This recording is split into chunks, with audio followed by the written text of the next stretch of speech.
Hello and welcome to your 2024 Student Union's Election Debate Night. I'm Ruben Cope and I'm your Head of Outreach for YSTV.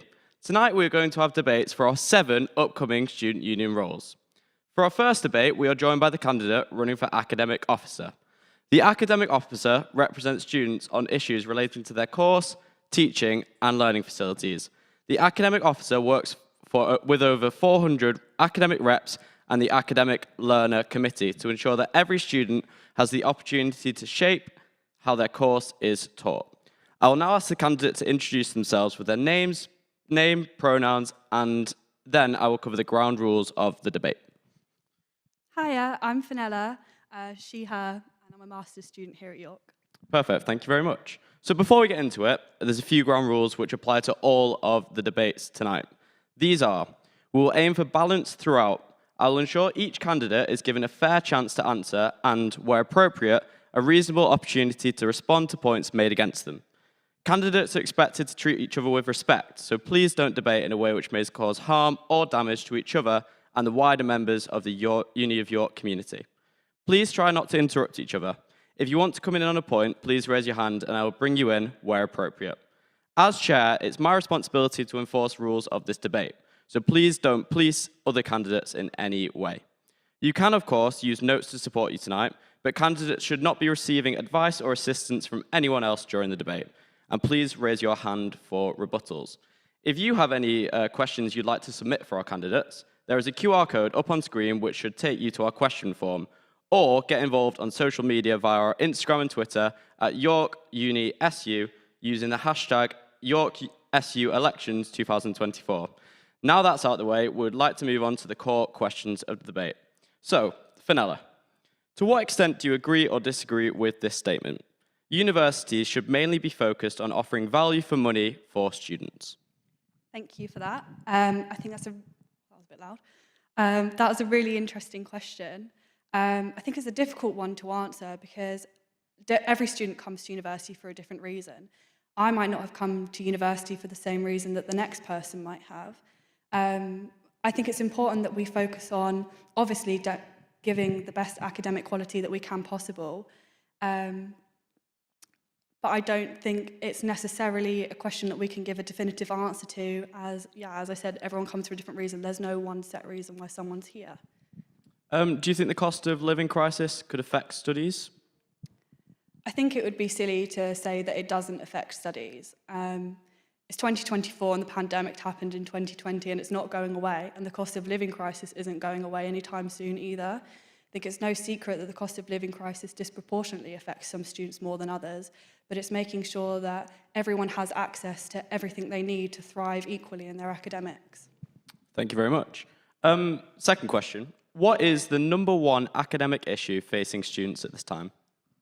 Thank you. That's a really good question. Again, not one I have a straight answer to, because not one issue affects every student equally. I think going back to my manifesto, I've spoken about major deadlines falling on the same and consecutive days of each other, something that has been a big issue for 100% in the humanities department, but I'm pretty sure across the board. That is something I'm dedicated to tackling, and I think is one of the big problems that has come out of semesterisation. How do we help and support remote students? Remote students, it's really important that they're still included in the university. Just because they're online or distance doesn't mean they're not equally a member here as anybody else. I think it's about upping communication, upping transparency, and making sure that they have equal access to opportunity, like any student who is able to get onto campus. Just because they're not on campus doesn't mean that they're not important and they're not a valued member of the university. Perfect, thank you very much. We'll now move on to a question pre-submitted by a student on Instagram, so thank you very much for submitting a question. Do you think all departments should pay their reps, or do you think the money would be better spent on community engagement, e.g. socials? That's definitely an interesting question. I have worked for the sociology department in my undergraduate degree as the Athena Swan Equality Officer. This was a paid role, and I think it's really important that we are paying our students because lots of people have to access part-time jobs to be able to fund their studies, and department reps are a really, really important part of the academics here at York, and I think that if we can pay them, then that would be a really beneficial way to spend our money. Do you think that there is an upside to spending money on the socials instead to bring people together, or do you think you prioritize spending it on the reps? There's definitely space to fund socials, and I think that is important. However, running as academic officer, I think our academic reps would probably benefit slightly more than socials for that funding. Perfect, thank you very much. Okay, well, we'll now hear the candidate's closing 30-second statement. So, off you go. Thank you. Obviously, I'm Fenella. There's nobody else up here. I think you should vote for me anyway, because I care about the community, I'm passionate about studying here at York, and I would be your best academic officer. Thank you. Perfect, well, thank you very much. Thank you for taking part. Thank you for taking part in the academic officer, I call it a debate, it was more of a discussion, interview sort of thing. Don't forget, voting opens next Monday at usu.org/vote. Remember your favourite candidate from tonight, and you can vote for them when voting opens. Next up, we have the activities officer debate with your chair, Beth. But before that, let's go to the waiting room and see how our outgoing academic officer, Mealy, thought the debate went. Hello, I'm Sanziana, and I am here in the green room with Mealy. Yeah, and you're our current academic officer. How has the past year been for you? Oh, amazing. I really loved it. I'm glad I did it. It was kind of, I came in through the by-election, so it's kind of a bit of a random throw into the darkness, but I'm really glad I did it. I hope that students think I've done a good job. But yeah, I'm really excited to see what happens next. I'm excited to be a student again, so that would be very cool. But I loved being an academic officer. Why do you think having a sabbatical team is so important for the uni? Well, I think there's so many things that students don't realize that we're doing. So for example, in my role, there's so much policy and governance that students don't really see. I don't really have like a flashy role, and I'm glad about it, but I think it's about having students in the room every time. I always say that if you can take the student out the room, they're not really a student rep. It's about having students in the room that actually represent them, and I think that's what the officers do. What would your advice be for current or future candidates? I think if you're running to be academic officer, it's about understanding the complexities of the different departments and the fact that they all have different needs and wants. One thing that works in mathematics does not work in computer science, even if they share a faculty. So it's about understanding that you don't always know, and that's okay. It's about consulting with others, making sure that you're representing them accurately. I would say to any academic person, if you want to be academic officer, you should always run. It's worth the risk. And what do you think, like, you've learned in the past year? About, like, myself, about the uni, I mean, about if you the want to job. go about, like, that stemmed from you being an academic officer. So much. On the personal side, I think it's been really useful in finding the time to figure out what exactly I wanted to do. I always thought I wanted to be a lecturer. That feeling has faded. I really love the professional services side. I want to do I would love to be in charge of this university's timetable or something like that. On the uni end, you learn a lot about different staff and how they work and what they want. You get to understand that there's so many different nuances, and it's so exciting.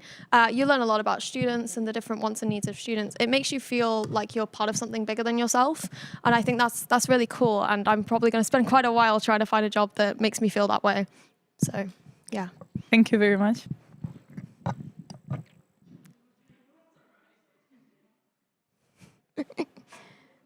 Oh, no. We good? Yeah, okay. Apparently now we have more questions for you. Ace. Obviously, in the debate right now, we had been brought up the subject of remote students. Yep. How have you, as an academic officer, dealt with that? So currently remote students, so online learners, are currently covered by the GSA's academic officer, so her name's Cece. But one of the big things that we've been looking at is this new academic committee that's coming through the merger. And myself and Pierrick and union staff work together on what the academic committee will look like, and making sure that online and distance learners, because there is like a difference, are in the room. Distance learners being students that study away from campus but on a on-campus course, and online learners have specific online courses within 3 departments.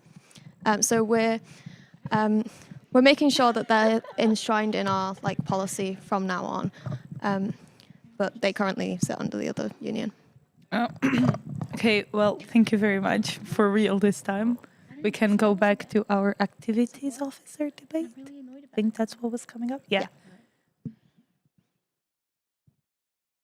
Hello, so I am Beth Marsh and I will be chairing the Activities Officer debate. I am the Station Director for York Student Television, as well as the Marketing Officer for our Technical Theatre Society. The Activities Officer supports and develops engagement and inclusivity in extracurricular activities, including societies, volunteering, and student media. The Activities Officer represents 200 plus student groups for the university and lobbies for their interests and makes sure that they receive the recognition they deserve. I'm going to ask our candidate a question, and I'm going to ask the candidate to introduce themselves with their name and pronouns, and I will then cover the ground rules for the debate. Hi, I'm Caitlin, pronouns she, her. Anything else? I mean, I'm a third-year PPE student running to be your activities officer. We've already been over the rules for the debates, but just to summarise, please don't interrupt each other. There's no one else here to interrupt, so that's fine. I can do that. Raise your hand if you want to come in on someone else's point, also not relevant currently. And yeah, just treat each other in the university community with respect. If you have any questions you'd like to submit to our candidate, there is a QR code up on the screen that will take you to a question form. Or you can get involved on social media via our Instagram and Twitter at YorkUniSU using the hashtag YorkSUElections2024. Now that's out of the way, we'll move on to the core questions of the debate. To what extent do you agree or disagree with this statement? Societies and student groups can do more to be inclusive and accessible. To what extent I agree?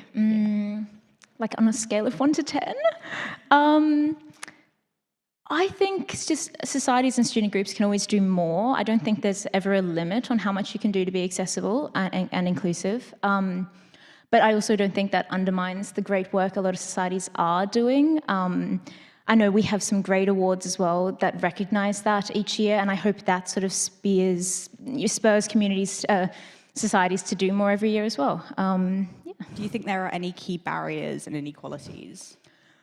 Yeah, I think there's a huge amount of barriers to getting involved in societies and remaining involved. I've felt some of them just from the ideas about funding, trying to prioritize your degree. A lot of societies only meet in the evening, so if you have a part-time job, it can be really hard to balance that as well. And then, yeah, just it's a really individualized point, I think. What do you see? And on to the next question. What do you see as your priority as the activities officer? One priority. Okay, so I mean, yeah, there's 3 points in my manifesto, but I think they all do come down to one key aim, which is it's just about student voices, which I guess is the whole point of elections and the whole point we have these roles. But I don't think you can be an activities officer without actually talking to societies and knowing knowing exactly what they need and getting a really individualized approach to it. So it's about student voices, student experiences, and building off that as the foundation rather than what you think activities at York needs, but actually asking. I think that's my priority. Do you think part of that role would be supporting student groups, so you've talking about supporting student groups, how would you balance that with delivering events? That's a great point. I think do I have 5 seconds left? It's going to be a one-word answer. Get involved. That's my one-word answer. We're now going to move on to the live question. So this has been submitted. What do you think about the balance between activities on West versus East Campus? I think it's lacking, but that's just because I live near East and I've lived near East for 2 years, and sometimes the trek to West it's not that much. It's 20 minutes, 30 minutes, but it can be a real deterrence to going to activities, particularly in the evening. And yeah, I mean, you notice a bit of an air of East isn't lacking, but it just doesn't have the same atmosphere that West has. So I think finding a way to bridge that would be helpful. Yeah. Do you have any ideas or to equalize it in the long term? I mean, I guess there needs to be some incentive for societies to do activities over on East. Maybe some more incentives from Glasshouse, not to pressure Glasshouse at all. I think maybe as well making some of those buildings more accessible. I know they're 24 hours, which is great, but they are also very intimidating and big, and it sometimes is hard to know where to go. So I think that's a starting point. Fair. So that's the end of our questions. We're now going to move on to closing statements. We'll hear, you have 30 seconds to give your closing statement. If you run over, I'll have to cut you off. So if you'd like to begin. Yeah, I mean, I've been in a lot of societies at York. You can talk to any of my housemates who will say that they haven't seen me much in the last 3 years because I'm never home. I'm always at a student media group or, yeah, there's a lot of societies, which I think just shows how much I love societies, and I've also learned a lot about what different societies need. It's not one size fits all. There are barriers, and I just want to make sure that societies are an asset and not a burden. And that's the end of your time. We have 4 people running in total for the activities officer position, but the other 3 couldn't make it here tonight. But we will be playing each of their, the first 2 of their 60-second manifestos, starting with German, Vidosa Gomez's.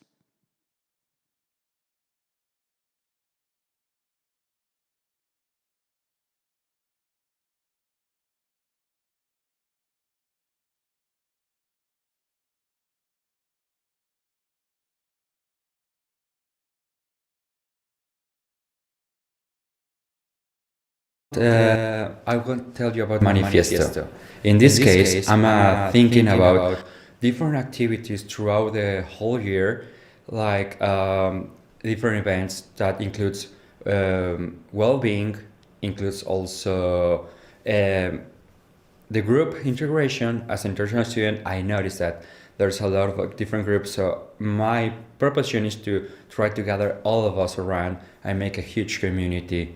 I'm also focusing on environmental issues because I'm thinking like it's good for overall the community to have that in mind. Thank you all of you to know me, and remember, a vote for everyone, vote for your favorite candidate, and goodbye.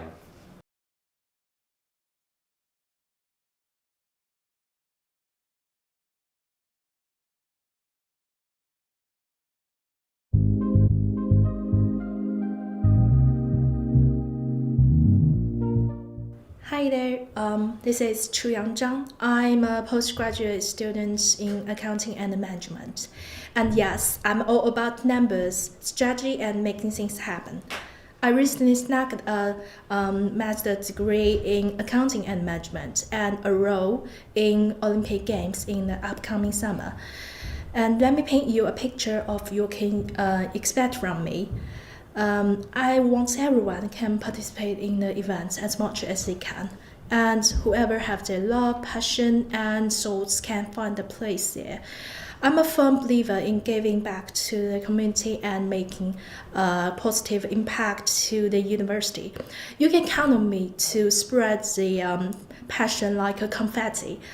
With my infectious energy and attitude, I'm ready to take on the world one adventure at a time. With your vote, we can paint the town in red. Many apologies for the audio issues at the start of the first 60-second manifesto. You can go and watch the full thing on York Student Television on YouTube, which is where you can find all of the candidates' manifestos. We sadly don't have Satma Chavez tonight, but you can head over to watch it online, or you can go to USU/elections to read each candidate's full manifesto. Thank you for watching and taking part in the Activities Officer debate. Don't forget that voting opens Monday the 18th. Remember your favourite candidate to vote for, and next up, we will have the Community and Wellbeing debate. But before that, let's go to the green room and see how everyone thought the debates went. Hello, I'm here back in the green room with, if you want to introduce. Eric. Yeah. And what's am your I? role? Yeah, who are you? I'm student union president. How did you feel like that debate went? It went well. Obviously, it wasn't much of a debate because the other Yeah. candidates weren't here in person. But I feel like everyone made quite good points, concise, really sold their manifesto. How do you feel like your past year has been? It's been amazing, I think. Obviously, I've been here for 2 years now, which is a stupidly long time. But no, it's been going great. We did lots of cost of living work, inclusion work, sustainability stuff. So no, it went great. There's obviously been a big change surrounding your role this Yeah, year. yeah. It doesn't exist anymore. It's been Ooh, replaced. Yeah. Do you want to like tell us more about that? Yeah. And the change and what it means. So the change is actually, it's less dramatic than people think. Essentially, the president role is still there, but it's not called the president role. It's just the union affairs officer. Essentially, the officer group and the trustee board wanted a more flat structure. So that means that all of the presidents are gone. So there was a sport president as well. Yeah. That's been turned into a sports officer as well. But it is that like kind of surface level change that hopefully means things are more equal. And what is your advice for current candidates? Go at it. I think it is an election, so people really have to sell themselves. And I think the more successful candidates usually tend to put themselves out there. It really doesn't matter. If you don't win, you don't win. If you do win, you get the job. So it's worth just putting everything into it for like a few days and seeing how it goes. And what do you think it's the importance of having a sabbatical team for a uni? For union, it's important that that we operate democratically. And I don't know how much people know about UC as a whole, but the SABs are a bit of like the executives at the top, if you see what I mean. And it means that when we elect new SABs, we elect new political direction.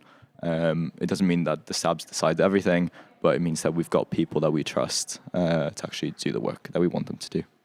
And what do you think in your past year as, well, union president? Yeah. What do you think has been like a notable Achievement. Yeah, achievement, if you want to call it that.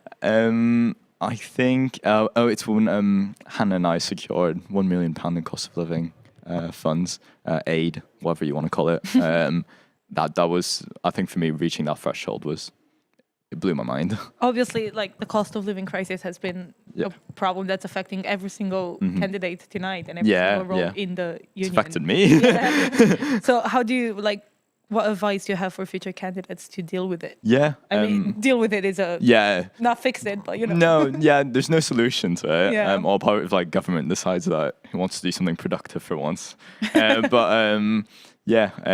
think it's about focusing on creative help. So we set up the pantry. That's gone down really well. We set up Fruit and Root, which is just like giving food out to people. I think the main advice is listen to what people need and just give it to them. Okay, cool. Thank you very much. I think we're going to go next to our next debate, which is our well-being officer. Excited. So, yeah, I'm excited to see how that goes.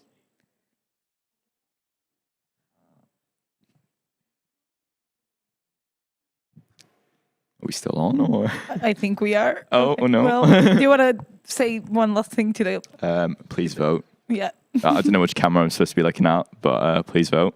Are we out? Hello, and welcome to the Community and Wellbeing Officer Debate.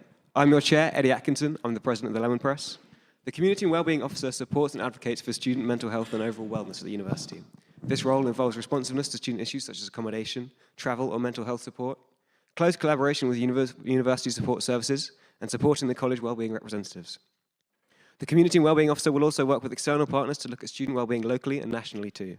This includes advocating for student interest in response to national policies, ensuring that the university community is responsive to changes. To those of you watching, please be aware that conversations may contain mention of sexual violence during this debate. I'm going to ask each candidate to introduce themselves with their name and pronouns, then I will cover the ground rules of the debate. I'm Danielle, and I'm she or her. Hello, I'm Nick. My pronouns are he, him.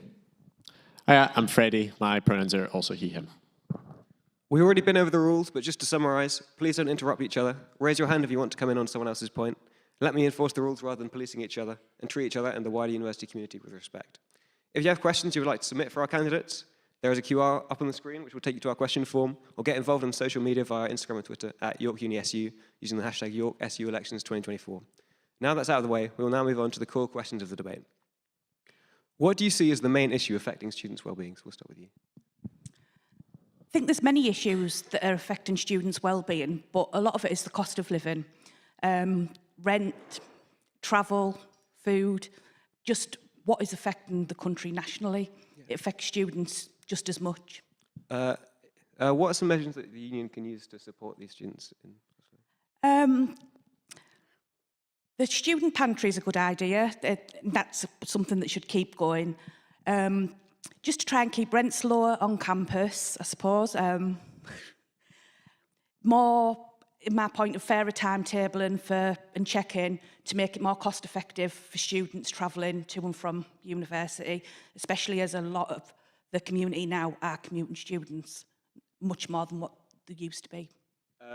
And that same question to you. Well, I think it's already been said, but I think it is the cost of living which is the main issue. I mean, it's an issue for everyone in the whole country, including students, especially students, because students are at a time in their life when often they don't have as much money as maybe someone who's got savings or something like that. I suppose it's the second question, isn't it? Really, what can you do? Well, I'd say really what the university can do and what the USU can do are very different things. So what the universities can do is they can stop trying to squeeze students and actually be a university, not a business.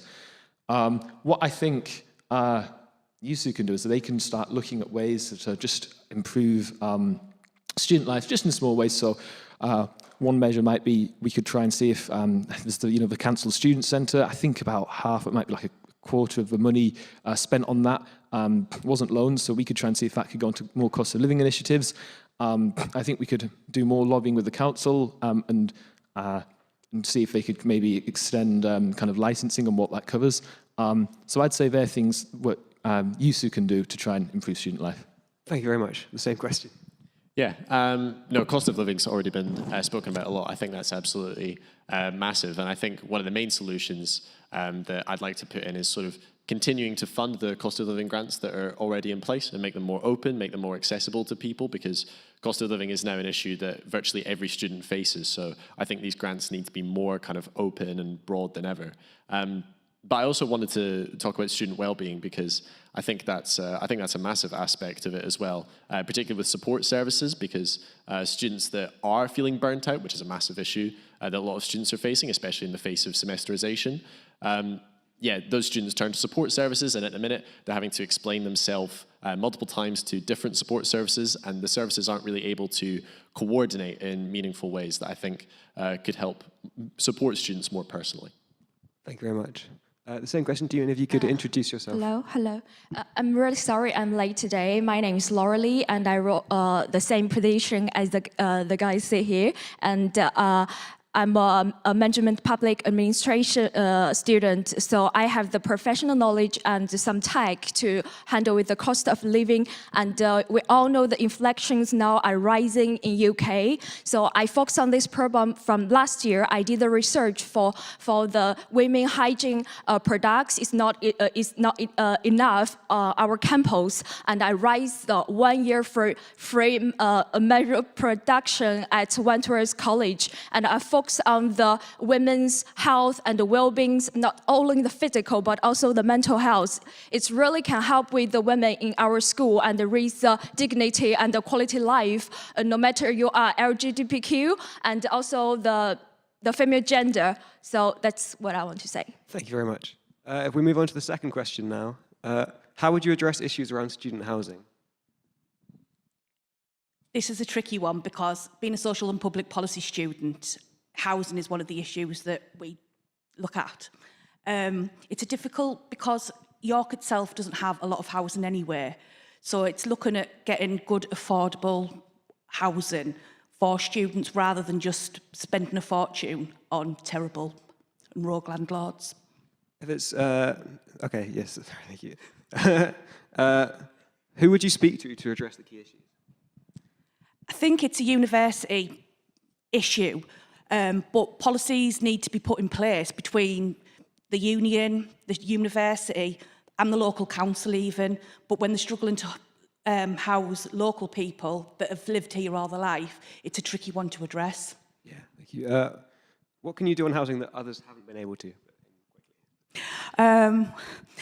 Look at more affordable housing on campus and keeping costs down. Thank you. Same question to you. Okay, well, the first thing I'm going to say is I think we can just give freshers more information, see about getting some kind of price gouging. The second thing, it's a bit nerdy. York Council recently started kind of a policy of selling off some of their land, and then you could be bought back by housing associations who develop it very cheaply, and then it'd be sold back. I'm wondering that if the university could try and argue that they should also be accepted into that same policy.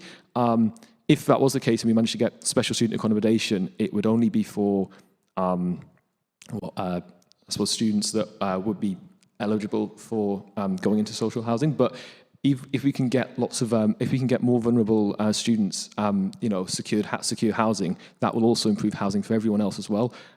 As I say, I don't know if this is possible, but it sounds like, from what I'm aware, that might be one solution we could do to get more affordable housing.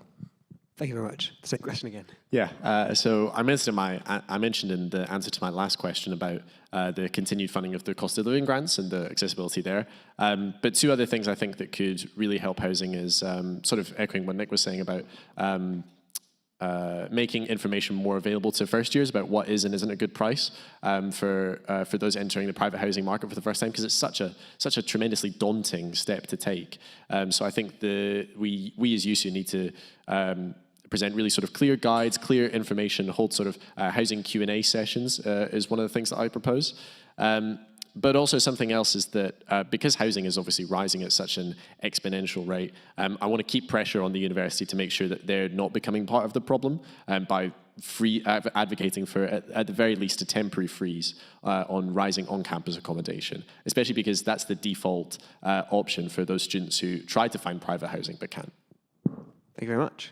Same question again. Hello. For the housing and accommodation, it's the main point about the stakeholders nowadays. As the University of York, it should take some responsibility for students to give some low rent accommodation for some low-income students. And I think I can try to lobby and also the local vendors of the private sectors, like no matter you are from the Student Council or Vita, they really give too high of the fees of housing nowadays. So we have to offer some information, or the University of York should take the role to talk with the private sectors to try to control the fee of it.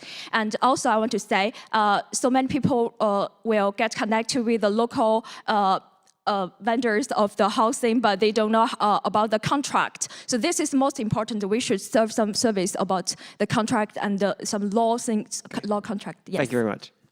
We now have a question pre-submitted by a student on Instagram, which is, buses haven't been mentioned across many of the candidates' manifestos, but you are the opposite representative for this work. Are you satisfied with the service now, or do you think more things need to change about the bus service? First bus, I follow Hannah's sentiment when it comes to first bus, to be quite honest with you. It is better with the free bus in between campus, east and west. The only thing about that is how busy it gets, and it does get really, really busy. I don't know what the answer to that is, because we do already have double-deckers and they are quite frequent anyway, but at the moment it's just an ongoing battle. Yeah, thank you. Do you have any other thoughts? I travel from the train station to the campus when I'm in, and sometimes you can get to the station and a bus will pull off as you're trying to walk towards it, with your bus phone out for your ticket, and it'll drive off, and then you're waiting 10 minutes, and then you'll get 3 within 10 minutes. So the frequency is a bit of a nightmare more than anything. Well, I'm really glad you asked this, because actually I do mention buses, I think, twice in my manifesto. So the first thing to say is that CB1, I mean, I know from being a Night Safe volunteer, often, vulnerable people use it, and they often get turned away.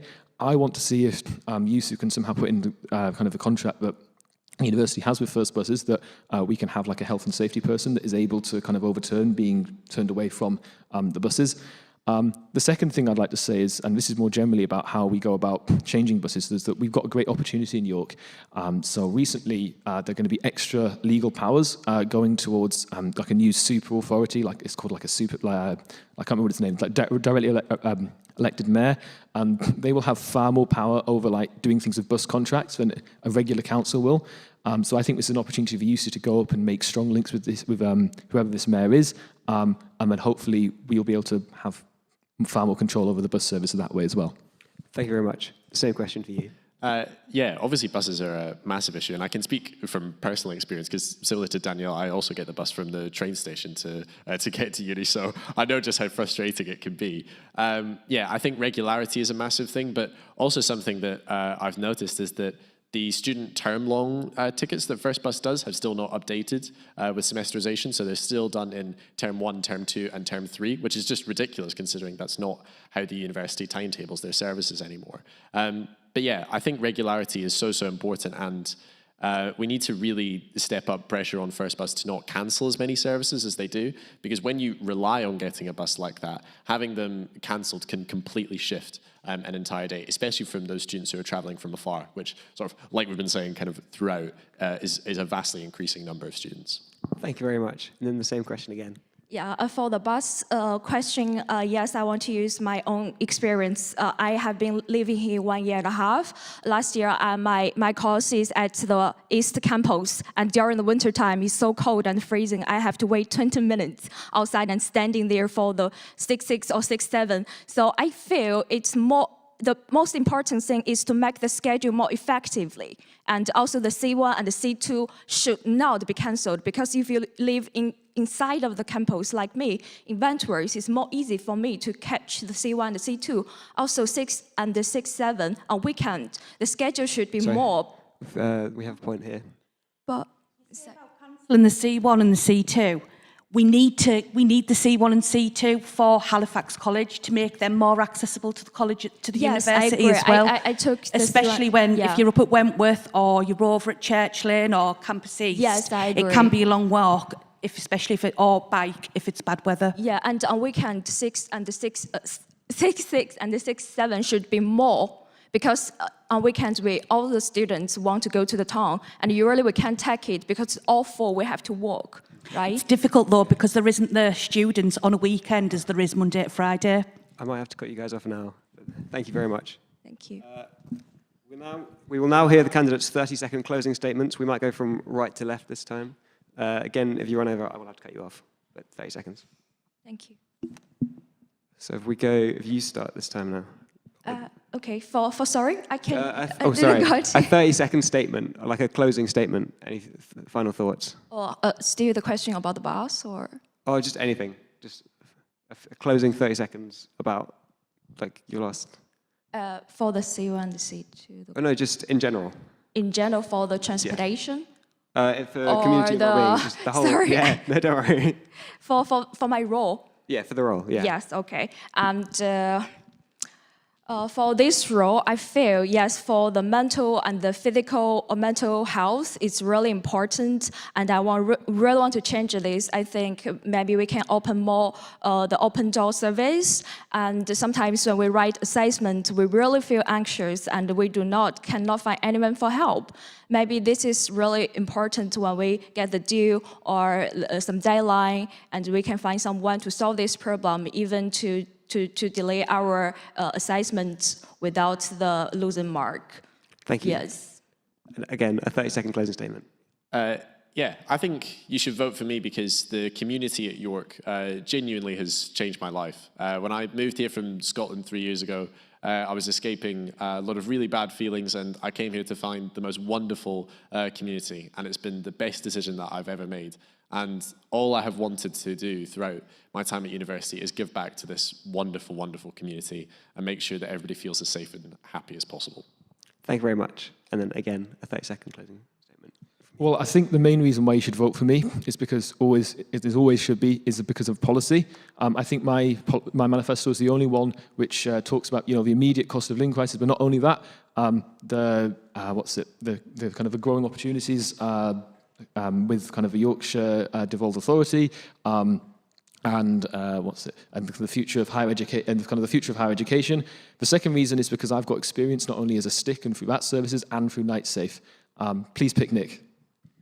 I think you should vote for me because I have masses of life experience I've got a lot of knowledge about everyday problems, all sorts of problems. I've had such an amazing opportunity by coming to York, and I know about all the services, and I want to pass that on to future students and current students at the moment. So I think you should vote for me because I just want to advocate for everyone. Thank you very much. We will now play the 60-second manifestos of the candidates, Scotty and Lizzie, who cannot attend today.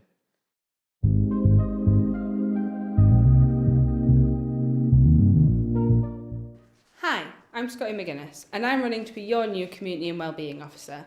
At my 4 years as a university student, I've worked hard to prioritise student welfare through college positions and external training.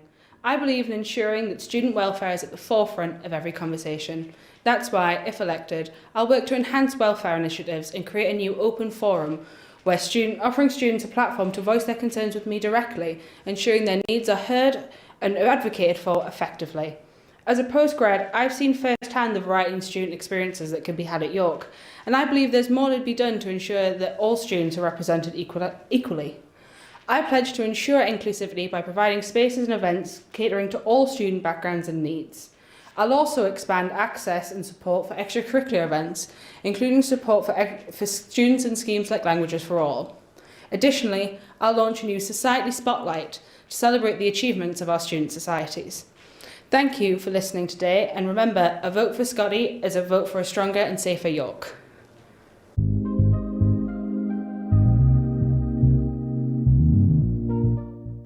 Hey everyone, my name's Lizzie. I'd like to become the Community and Wellbeing Officer for York, and my 3 main campaigns are to be more inclusive of people with disabilities, in terms of financial well-being, in terms of emotional well-being and physical well-being. So firstly, I'd love to increase subsidies for everyone, whether that be for rent, for travel. I'd also love to provide a lot more access to food vouchers so that everyone has at least 1 hot meal a day. In terms of emotional well-being, I think there needs to be a lot more meditation, yoga sessions, free therapy, coaching and mentoring. I'm in the process of becoming qualified in all of those things, so I'd love to offer that to all of you for free. And physical well-being, I think a lot more training and a lot more activities available need to be more inclusive of people with disabilities and people who are low income. So increasing bursaries is top of my list to do. Vote for me and you'll get all of the above.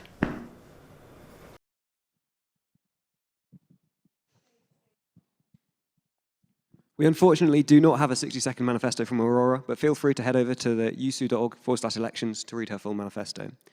Thank you for watching and taking part in the Community and Wellbeing Officer debate. Don't forget, voting opens on Monday the 18th. Remember your favourite candidate to vote for them. The next debate is for the position of Equality and Inclusion Officer. Before that, let's go to the rating room and see how our outgoing Community and Wellbeing Officer, Hannah, thought the debates went. Hi, so I am Beth. I did the Activities Officer debate earlier, and right now I'm joined by Hannah Nimmo, our current Community and Wellbeing Officer. Hello. So what did you think of the debate? That was so good. I only ran against one of the candidate both times, so it was a bit more of a conversation than it was a debate. So seeing sort of 5 people, seeing people challenging each other, really getting stuck into it, that was amazing to see. There's so much passion, there's so many really good ideas as well from all of the candidates, so it was really nice to sort of see that really be showcased today. Through the debate, obviously First Bus was brought up by the interactive questions, and they referenced your stance on it. Would you like to explain your stance for anyone watching at home? Yeah, so, I mean, my stance has also already been captured in the campaign I ran a couple of months ago, the Fix First campaign, and that was around getting sort of fairer routes, right prices for students and sort of shaping a bus service that was shaped by the student users itself. And we got a lot of success for that. We were able to reinstate the free campus bus zone on the 66 and 67 buses. Ooh. So much work went into that, you won't even believe it. But that's kind of my stance, is that buses have sort of been a massive challenge for students this year in particular, just because there were so many changes that were made that were beyond student consultation, which I personally don't agree with. So obviously from a students' union perspective, everything we do is shaped by students, so it's just really important to capture that as well. Part of you obviously ran that campaign. You've done quite a few other campaigns. Who has been really pivotal and useful while you've been working in the role to help achieve these things? Do you mean like from the university or at USU? Both. I mean, at USU, I've sort of got my right-hand man in Pierrick, who's the union president at the moment. We've become a bit of a double act because we're both obviously second-year SAB. So across both of our years in office, we've done so much collaborative work, especially on cost of living, which has been really important. the former academic registrar, Wayne Campbell, as well at the university, and now the interim academic registrar, Tom Banham. They've been really pivotal as well in really collaborating with all of the cost of living effort that we've done. And the university's been quite highly rewarded for that as well, being nominated for Times Higher Education University of the Year, which was really fantastic to see. But to have even contributed a small part to that work is so special to me, and to get that recognition for the student union and the university was really special. How would you sum up your past 2 years as community and wellbeing? It's been a roller coaster for sure, but it's probably been like the best 2 years of my career that I know I will ever have. I absolutely love this job, and I think whenever anyone speaks to me about it, they can see how much I love it. And I'm really excited to see elections getting started, but it's really bittersweet because I'm like, oh, I actually have to leave for these new amazing people to come in, which is really sad because I'm going to be really sad to go when I actually do leave. What has been your favourite moment, if there is a way to pick just one? That's an impossible question. Would you be able to do one per year? Okay. I think, to be honest, I think both of them are going to be the same, and my second one hasn't happened yet. So last year's one was Sabs Come Dancing. Yeah. Sabs Come Dancing was just such an incredible event, and I'm producing Sabs Come Dancing this year. Yeah. So to see all of that come together in April, announcements coming next week, but to see that all coming together is going to be really special. So I'm really excited for that as well. Are you allowed to give us any hints of what this year might be like? So it's going to be relatively similar to last year, but it's going to be bigger and better. And we're going to be raising money for our charity partner this year, which is Copperfield. Yeah. But it's going to be a really exciting event, and the announcement for the date, etc., is all coming next week. So it's going to be a really cool event. Do you have any advice for the candidates? I think make sure you take time for yourself, especially next week when sort of campaigning really ramps up and the voting opens. It's so easy to get caught up in that bubble of like, I need to be constantly campaigning and doing things, and you actually don't. And it's okay to take some time out for yourself as well, because I didn't do that. So that's my one recommendation, is please take some time. Fair. So we're getting to the end of our interview. Yeah. Coming up next is the Equality and Inclusion debate. That's exciting. Which is one of the new roles that's been created through the merged union. Are you excited about how the merge is kind of looking and going? I really am, because currently I look after, so the Equality and Inclusion portfolio is a portfolio I also currently look after in the role. So it's kind of my role is being split in half. So I'm really excited to see all of those candidates come through as well. Cool. With the development, obviously this was we used to be tied to some of the PTOs. Yes. Which PTOs elections are now happening in the next academic year. What is that dynamic between kind of the part-time officers and the sabbatical officers, especially now it's starting to change? So with the merged union, it's all really changed. So they're changing to representatives, and that's essentially so we can give them some remuneration for the hard work that they do. Yeah. PTOs are currently volunteers, and they put in so many hours and so much hard work. And it means that often their sort of part-time work that they're able to do alongside being a PTO is restricted because so much work goes into being a PTO. So if we can have the PTO system still currently operates as it is, it's going to be exactly the same, but we're changing it sort of nuanced a little bit so that we can give them some payment for it. That's the main change really, but I think it's going to operate exactly the same, but there'll be a bit more officer support around them as well, which I think will be really nice to see. I think we are now ready to throw over to the main debate. Amazing. So I hope everyone watching online enjoys Equality and Inclusion Officer Debate. I will watch you. My boyfriend's floor manager as well. He's quite enjoying telling me what to do, so. Hello. I'm Antonia Shipley. I'm Deputy Political Editor at News and find myself in all areas of student media, and I'll be chairing the Equality and Inclusion Officer debate tonight. So for those of you who don't know, the Equality and Inclusion Officer leads on community engagement within liberation groups and advocates for marginalised and underrepresented communities in the university. The Equality and Inclusion Officer chairs the Equalities Committee, leading discussions on union-wide activity and supporting its members to amplify their voices and work towards shared equality, diversion and inclusion goals. I'm going to ask each candidate to introduce themselves with their name and pronouns, then I'll cover some housekeeping ground rule stuff. So if you want to start first. Hi, I'm Jade and my pronouns are they, them. Hi, my name's Freddie and my pronouns are he, they. Hi, I'm Sam and my pronouns are they, she. Hi, I'm Jesse and my pronouns are he, him. Amazing. So unfortunately, we're missing a few candidates today, namely Julian, Ezreal, Alona, and Xiaopu. But the candidates that we've got here, I'm just going to ask, please don't interrupt each other. Raise your hand if you want to come in on someone else's point. Let me enforce the rules rather than policing each other. I'm the law and order around here. And treat each other and the wider university community with respect.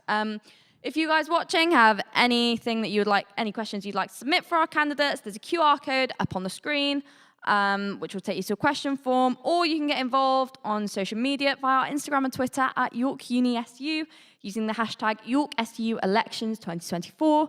And now all that's out of the way, we'll move to the much more exciting core questions of the debate. So primarily, I'm going to start going this way, starting from Jade. So what does equality and inclusion mean to you? It means considering intersectionality a lot for me. I am someone that falls under a lot of minority groups and have a lot of unique experiences that a lot of us that are vulnerable in these groups may experience. And I think that in a role like this is absolutely key to ensure that all groups are included and that the intersectional part is included, because more often than not, if you're part of one, you're part of another. So that's what it means to me. Amazing. And I'll just quickly ask you, so it's a new role. What do you think are the key areas of the remit that the officer needs to consider? Making sure that there's better representation on campus, as I said in my manifesto, widening accessibility, both in kind of the realms that a lot of the community and wellbeing candidates mentioned, and also making sure that it's a safe campus for students to be on. That is absolutely fantastic. We're going to move on to Freddie now. I'm going to ask you the same question. What does equality and inclusion mean to you? I think equality and inclusion to me means a lot about liberation, not only in the sense of kind of liberating our marginalized communities, but also in terms of expressionism, accountability and accessibility is a massive issue that we are able to join together to fight with each other against the university on issues that matter deeply to our students. Perfect. So again, it's a new role. How do you think you'll go about communicating this work to other SABs or the university as a whole? I think in terms of that, I mean, obviously, social media is a massive thing, obviously. And also keeping students and university officials in the loop via various means of communication, whether that be emails, meetings, in person or online. It's really important that our officials are kept in the loop on the work we're doing and scrutinizing them for what they're not doing. Absolutely fantastic. Sam, we'll move on to you. What does equality and inclusion mean to you? Yeah, so I think there are two aspects to an equality inclusion officer. I think firstly, they need to be approachable and friendly to students and feel that students should feel that they can talk to them. And that's why I wanted to do drop-ins and surveys so that I can find out what students are feeling. But then I also think that they need to challenge some spaces and not be afraid to make people a little bit uncomfortable and keep pushing that. There's a great phrase called feminist killjoy by this scholar I really like called Sarah Ahmed, and I really think that encapsulates what I want to do with the role, is just continuously pushing things and not being afraid to sort of make a little bit of a fuss sometimes. Brilliant. So what does the term mean particularly in a higher education setting to you, Sam? Equality inclusion. Mm-hmm. Yeah, so I think in equality and inclusion in higher education, especially with the changes we've had, we need it a lot more for international students, because international students, they come to the uni for the first time, and so they need to be represented here. Amazing. So Jessie, we're going to move on to you now. If you don't mind me asking you the same question, equality inclusion, what does it mean to you? Yeah, so I think equality inclusion is something that actually everybody should be getting involved with. It's something that affects everybody and should really be just kind of part of the core fabric of the university. It's the kind of work that never really finishes, because everybody should always be kind of keeping an eye on one another and sort of building that community spirit. This is obviously a key part of the equality and inclusion officer role, is sort of having those connections with the different student groups, building connections across groups, and remembering that the university as a whole obviously is to do with the academic side of things, but then there's the culture as well. I can just ask you to stop there. Yeah. We're going to move on to the second question. So this links back to your guys' manifestos a little bit. What actions would you take to create a more inclusive campus? If we can start with Freddie now. Okay, so in terms of what I would do, my manifesto very clearly states the advocacy for expressionism, accountability, and accessibility. I haven't promised anything that isn't over-ambitious, so we look at setting up a gender expression fund for our transgender, non-binary, and gender fluid students to ensure they're feeling more supported and comfortable in social and university environments. I also wish to set up an international student steering group in order to hold the university accountable for their failings in regard to international student support over the last few years, especially during last Freshers' Week. And my final point is to support neurodiverse students due to the lack of sensory safe spaces that are available on campus. For example, the Ron Cook Hub used to have one and that is currently closed, so it is advocating for more safe spaces for our disabled students. Fantastic. Sam, if I can ask you the same questions, what actions would you take to create a more inclusive campus? Yeah, so I think that in order to be an effective equality and inclusion officer, there are cases where you need to zoom in on a particular group. There are cases you need to zoom out. And so that's why I wanted to put a showcase on for each Liberation Network, was because it gives a chance to zoom out and see that whole larger community showcase themselves. And it's really good for people to sort of get connections between each other. But then with my radio show, it's a chance to zoom in on individual groups and see what they're doing, what is their particular needs, and how do they differ from the community, their wider community. So for example, trans people in comparison to LGBT people face different struggles and they need different ways of meeting their needs. Brilliant. Jesse, if I can ask you what actions you would take to create a more inclusive campus? Yeah, so to create a more inclusive campus, I'll be focusing on access to social resources, financial resources, and education resources. I think that social isolation is a particular problem within marginalized communities. So I'd be looking to create more social connections across different groups and within departments as well. In terms of education, I would want to focus on building in accessibility and inclusion within teaching practices as a matter of course, so that, for example, disabled students don't have to go through sort of tiring and difficult administrative procedures, sort of just to try and ensure the same quality of outcomes in teaching and learning. And finally, I would push for better access to funding because I have to cut with you off there. I'm so sorry. I'm sorry. Jade, if we can go back to you, give you a bit of a breather. What actions would you take to create a more inclusive campus? Obviously, a lot of mine with like my main 3 points of access, impact and equality fall under quite a lot of what Jesse said.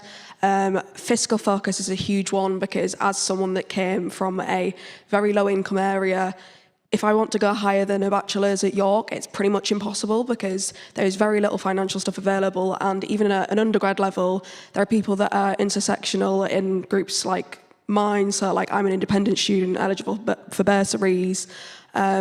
International students don't actually receive the same rights, so it's not an equitable platform, even when there is supports in place. Also, by doing stuff, obviously, on campus, I discussed a lot of bringing activities onto campus, because when we have had this diverse representation in the past, it'll be like one event a year, which for such a diverse community is honestly not enough. And one that I didn't manage to kind of elaborate in my manifesto was a gender closet, kind of like similar to the one that we have for interviews at the minute. I'm so sorry, I'm going to have to wrap that up there. So we've heard from all of our fantastic candidates. Now we want to hear from you. We're going to go to some of the live questions, and I am going to give you guys 30 to 60 seconds to respond. And I'm going to ask, which underrepresented student group is your top priority to make change for, and why? And we'll start with Sam this time. Yeah, so I think because of the changes to the student union, we need to make sure that international students and postgraduate students are really represented within the new student union. And I think there are some really important things that you need to address. So postgraduate students, they often prefer sober events, and I really want to push for that. So things like having board games mornings and coffee mornings, chances to socialize. And for international students, I think it can be very difficult to come to another country. It's difficult to adjust to university in general, but to come to a whole new country is really hard. And so I want to make sure that there are chances for international students to socialize And that's why I wanted to push for some advertising in multiple languages for the like liberation networks, just so that they feel as though they have a place there and they can join the networks. Brilliant. Jessie, I'm going to ask you, which underrepresented student group is your top priority to make change for, and why is that? Yeah, so to be honest, I would hesitate to say that there is a single group that I would prioritize above all others. To an extent, I agree with what Sam's just said, but at the same time, I know that all of the sabbatical officer positions at USU will all be, working to ensure that international students and postgraduate students are, represented and included after the merger. I think it's really important with equality and inclusion work to remember that marginalization and discrimination and systemic issues generally all come from the same sort of place, which is, sort of like a lack of awareness, a lack of remembering that other types of people exist, basically. So I would want to try and address systemic issues more or less at their source and listen to everybody equally and trying to push incrementally for lasting change. Fantastic, great answer. Jade, I'm now going to ask you, what underrepresented student group is your top priority to make change for, and why? Again, as I mentioned before, like intersectionality is something close to my heart, so I think it's really hard to separate that out into, I'm just going to pick one group. There obviously are like hidden minorities, such as independent and Australian students. As one myself, I've advocated, as Freddie come back to me quite vocally at the student union this year into getting them a rep position. But again, like Jessie said, it's kind of about tackling the systemic issues. There's a lot of issues within York on like how they focus on recruiting international students, but then the support isn't here for when they arrive, as well as, again, the equitable access to supports when you are here, when you are part of different minorities. So I think it's about going to the source, listening to everyone equally, and finding the issues that need to be resolved. Brilliant. And finishing with Freddie, what about you? Again, it's a very hard thing to focus on. I can't really think I could specify on a focus on a specific group. If I had to choose one or two, my first priority would be international students. I mean, in the past few years, the university has given very little support in regards to accommodation and housing, in regards to healthcare, and in regards to kind of finances such as setting up a bank account or kind of setting up a UK SIM card. It's important that we are able to integrate our international students into university life without them feeling like they're excluded. And my second point would be on LGBTQ+ students, especially our trans and non-binary communities. The universities across the UK have historically given very little to our communities, and it is definitely about time that we actually start to give something back to our communities and stop this marginalisation. Brilliant. So now that we've heard from all of our candidates question-wise, I'm going to ask you to give 30-second closing statements, what you think you want voters to remember about you. If you run over, I'll have to cut you off. I'm so sorry. So we'll start with Jessie. Is that because I'm the most likely to run over? No, I'm kidding. What I want voters to remember about my candidacy is that I'm going to be approaching this using my project management skills. I think that will be the best way to make the most impact within the year, my time at the position, if I'm lucky enough to be elected. So what that means is basically using data, doing research, speaking to people, and basically selling my ideas to the university through advocacy. And that's a wrap. I'm so sorry, it was brilliant. Jade, if you don't mind me asking you now. I think people should keep in mind to vote for me because obviously I tried to cover every single minority in my manifesto, which I know when we were discussing bringing in this new student union was a huge concern that people would be missed. With my background in social policy and that as well, I'm very aware of what we are socially missing and institutionally missing. And yeah. Excellent, thank you so much. Sam, if I can look to you now, ask you for your closing statement. Yeah, so I think a good closing statement for me is that I would make sure that I would be loud when people need to listen and be quiet when people need to be heard. And so I think I can't represent every student, but I can amplify that student and I can relate to them using my own experience and find the resonancy between us. Brilliant. And Freddie, to you now. Perfect. I think my main point is that I'm not making any vague or hollow promises for some future action. The work that I have put into my manifesto is not overly ambitious. It is overly ambitious. It is realistic. And with my experience within college life and use of environments, I hope you can see that I have the necessary diverse experience that you are looking for. And vote for Freddie for an equal future. So that is all from our amazing candidates here today. We're now going to show you the 60-second manifestos of Julian, Ezrael, and Xiaopu, who are unfortunately unable to attend today. So, yeah.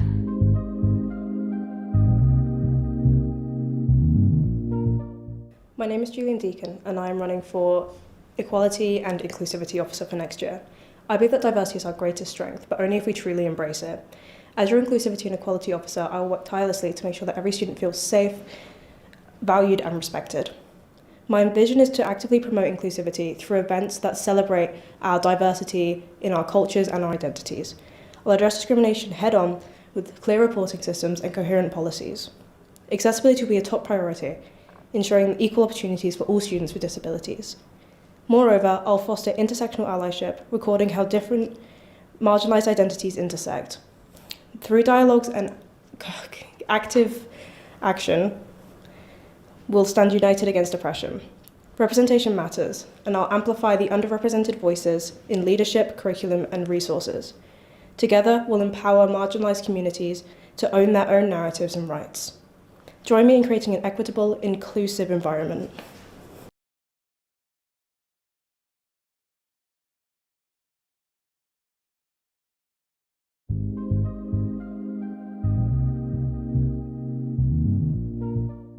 Hi everyone, this is Israel, and I'm running for the position of Equality and Inclusion Officer. As an international student, I totally understand how important is equality and inclusion on campus, and it's necessary for us to pay much more attention to the needs of minorities and address the issues in a timely manner. If I am elected, I will try my best to solve the problems faced by minorities on campus and meet their needs. I will work with the university to help increase welfare policy and scholarship for international students. I will also organize educational activities and training LGBTQ+ topics, and also increase campus fixtures for students with disabilities.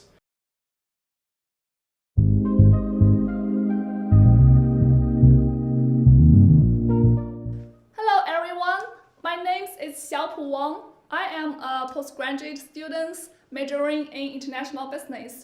Today, I stand before you as a candidate for the position of Equality and Inclusion Officers. And my manifesto is Empower Every Voice.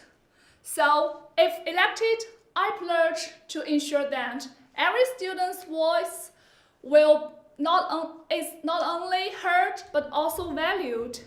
I will fearlessly challenge the authority and fight for the students face injustice due to their diverse background.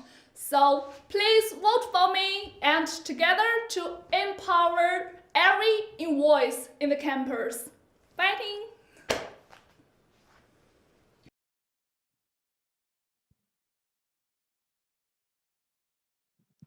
Sadly, we don't have a 60-second manifesto from Alona, but if you head over to the usu.org/elections website, you can read her full manifesto. Thank you all so much, and thank you all for taking part in the Equality and Inclusion Officer debate. Don't forget, voting opens on Monday the 18th. Be there or be square. Your vote counts. Remember your favourite candidate and vote for them. Let's head over to the waiting room and see how everyone thought the debates went. Hi, welcome back to the Green Room. I am Beth, and I'm currently joined by two members from campaign teams. Would you like to introduce yourselves? Hi, I'm Logan, and I'm supporting Jade and Nick. Hi, I'm Lytham. I'm supporting the same candidates. So, how have you felt the debates have been so far this evening? I think they've been really good. Some of them have been really juicy when a lot of candidates have come through, and it's really good to see people's perspectives, especially when being put on the spot and asked different questions. What encouraged you guys to kind of get involved with USU elections and campaigning?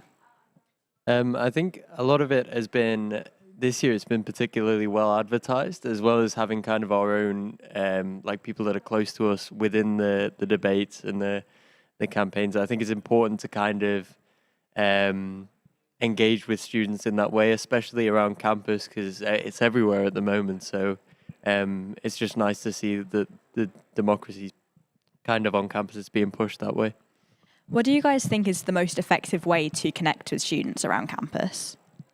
Definitely social media. Well, like all of the campaigns are on social media. They've all got their own Instagram accounts. The only way that people know what you're doing is if you're posting it on Instagram. I think that's the most effective way to get students involved because everyone's on social media. Has there been anything you guys have posted or helped with so far through the campaigning period that you really particularly like online? Yeah, so I think both of us have given endorsements to a few people because we've both been on kind of committees in the past. And as well as that, it's kind of, it's not only nice to see people kind of banding around candidates, but as well the way the candidates are pushing their own manifestos through that kind of channel and allowing people to be properly informed before making any decisions on voting or such things. Obviously, yeah, online is definitely probably the biggest audience space to reach people, but do you think there's still some benefits to in-person campaigning? Absolutely. People can ask questions, they can engage with the person, get a feel of what that person's like. I know Nick is doing a picnic next Tuesday, so if anyone wants to come and ask him questions then, I think it's really important because then you can understand what they're actually campaigning for and you get a feel of them talking. Mm. I remember in my first year, a lot of people were going around different society meetings and also like courtyard and venues, and that was the best way to kind of connect with people. Do you guys have any, obviously there's main picnic, is there any other kind of meetings or chances to meet the candidates? So I think because one of the committees I was on was boxing a while ago, we had like the sports pres come and do some sessions where they would try all the different sports clubs out and everything. And I think that's a particularly good way to engage with a large student population because so much of the population do take part in kind of sports and societies, and especially those that really care about the way kind of USU is run. Yeah. A lot of them rely on USU for kind of those things. So I think student engagement through societies is really important in kind of an in-person sense more than anything else. Mm-hmm. So you two are both involved with equality and inclusion, which is the debate we just watched. Do you guys think there's like particular aspects that societies can become more equal and more accessible, and or like points that your candidate is kind of bringing and how they want to help societies in that regard? I'll let you take this one. So I think it's always difficult when you're on a committee because you've got so much to juggle that often it can be pushed to the side, but I think that's almost all the more reason that it shouldn't be. And kind of in that vein, we need to, especially with like the equality officers, we need to kind of properly take on as like student leaders what they're trying to impart. And I think that relies on kind of a closer tie between USU as a central organization and us as kind of independent student bodies. Mm-hmm. But yeah, I think key issues are sort of like, I can only really speak from a sports perspective, but especially with like disabled students and such, like how do we then like now push forward with the inclusion of kind of people of all different abilities? Do you think that USU does enough currently to kind of encourage student engagement with things like elections, or do you think it's often left down to candidates? Sorry, that's quite... I think USU does quite a lot because they do promote it on their own pages, and they do, like, if you vote, then you can have a free something at Courtyard, or they do give a lot of incentives. Yeah. But I think at the same time, each candidate is running for themselves, so they do have to put their own engagement in. So it's kind of a bit of both. But but I think USU does do a lot, and I don't know what I would say that it could do more in terms of engagement. For people that are watching online, elections are taking place, the actual results night, next Friday. We're currently in the lounge, which is the location that they're going to be in. At debate night last year, they handed out free drinks tokens to people that came along. So it's a really good chance to kind of come meet the candidates, meet the winners, and see the direction the union will be taking for the rest of the year. Do you guys have any kind of final things you want to say before we throw to a video? Vote for Nick and Jade. Yeah, that's about it. If you'd like to find out more about all of the candidates, head over to watch their 60-second manifestos on York Student Television or go read the manifestos in full at usu/elections. We're now going to be looking at Sabs Come Dancing, which is coming up in next month. Yeah, I'm trying to keep some details secret. They've been going really well. I said from like the very first rehearsal, I was like, I absolutely love doing this. Like, it's a really new thing for me, and it's really out of my comfort zone as well. But I'm actually really enjoying it. Like, this whole thing just isn't me at all. I'm just nervous because I don't want to mess up. I think all of the other Sabs were saying that I'm like really competitive, and I am. But I don't care about like the results or anything at all. I just want to have fun and to not mess up. But mine's the best because we've put so much effort into it, and I'm hoping that the end result looks kind of professional. Oh, it's powerful performance to be honest, yeah. Like from the start, I said after my first rehearsal, I was like, not to flex, but I'm going to win this competition. Yeah, I am nervous, but I'm also excited because I think it's going to be a really, really good evening. I'm the most fun Sab. Hello, I'm Anna Mayle and I'm the Environment Editor and the Social Media Sec for York Vision. Tonight I'll be chairing the Sports Officer debate. So, the Sports Officer is the main point of contact for all university and college sport clubs. They coordinate and develop sports within the Students' Union and work to increase opportunities and participation. They help to shape the direction of sports and physical activity at York, as well as running massive events such as Roses, College Varsity and the Colours Ball. So I'm going to ask each candidate to introduce themselves with their name and pronouns, and then I'll cover all the ground rules of the debate. So if you would like to start. Hi guys, I'm Tanisha Jain, or Teja for short, and my pronouns are she, her. Hi, my name's Harvey. My pronouns are he, him. Hi, my name's Jonathan Funtalith, and my pronouns are he, him. Hi, my name's Ben, and my pronouns are he, him. Lovely. So we've all been over the rules already, but just to summarize, please don't interrupt each other. Raise your hand if you want to come in on someone else's point, and let me enforce the rules rather than policing each other, and treat each other and the wider university community with respect. If you have any questions that you would like to submit for our candidates, there is a QR up on the screen which would take you to our question form, or get involved on social media via our Instagram and Twitter at YorkUniSU using the hashtag YorkSUElections 2024. Now that's out of the way, we will now move on to the core questions of the debate. So, first things first, what do you see as the main barriers to participation in sports? So if you would like to begin. I've said this loads of time, but I think the main barriers with participating in sport is inclusivity and accessibility, along with cost of sports. So obviously we already have things in place to tackle the cost of sports, like contingency grants or activities access grant. Unfortunately, we don't have enough in place to make sure that York and sports at York is inclusive and accessible for people from different communities, like international students, LGBTQ students, disabled students, and etc. So I think we need to work there. We need to take more steps there to make sure that the barriers are broken down. Lovely, thank you so much. If you want to take it. I absolutely agree with that point, but just to move on further from it, I believe that accessibility for sport can be improved in a variety of ways here, and I think that's a main barrier here. First of all, I believe things like including accessibility badges on the USU website to ensure that clubs which have disabled students at a priority and are able to accept them into the sports. I think that's a fantastic thing to have. And also moving on from that, I think postgraduates as well. As we're combining students' unions, I believe it's such a massive thing to ensure that postgraduates on Wednesday afternoons have the ability to play sport. And I think that's a real barrier to entry at the moment. And I think solving this would be absolutely fantastic. Great, thank you so much. Oh, sorry, do you have a question? Yeah, I just wanted to ask on that accessibility badge. Obviously, that is a great idea. It was on my manifesto last year, and that is something that I've already achieved.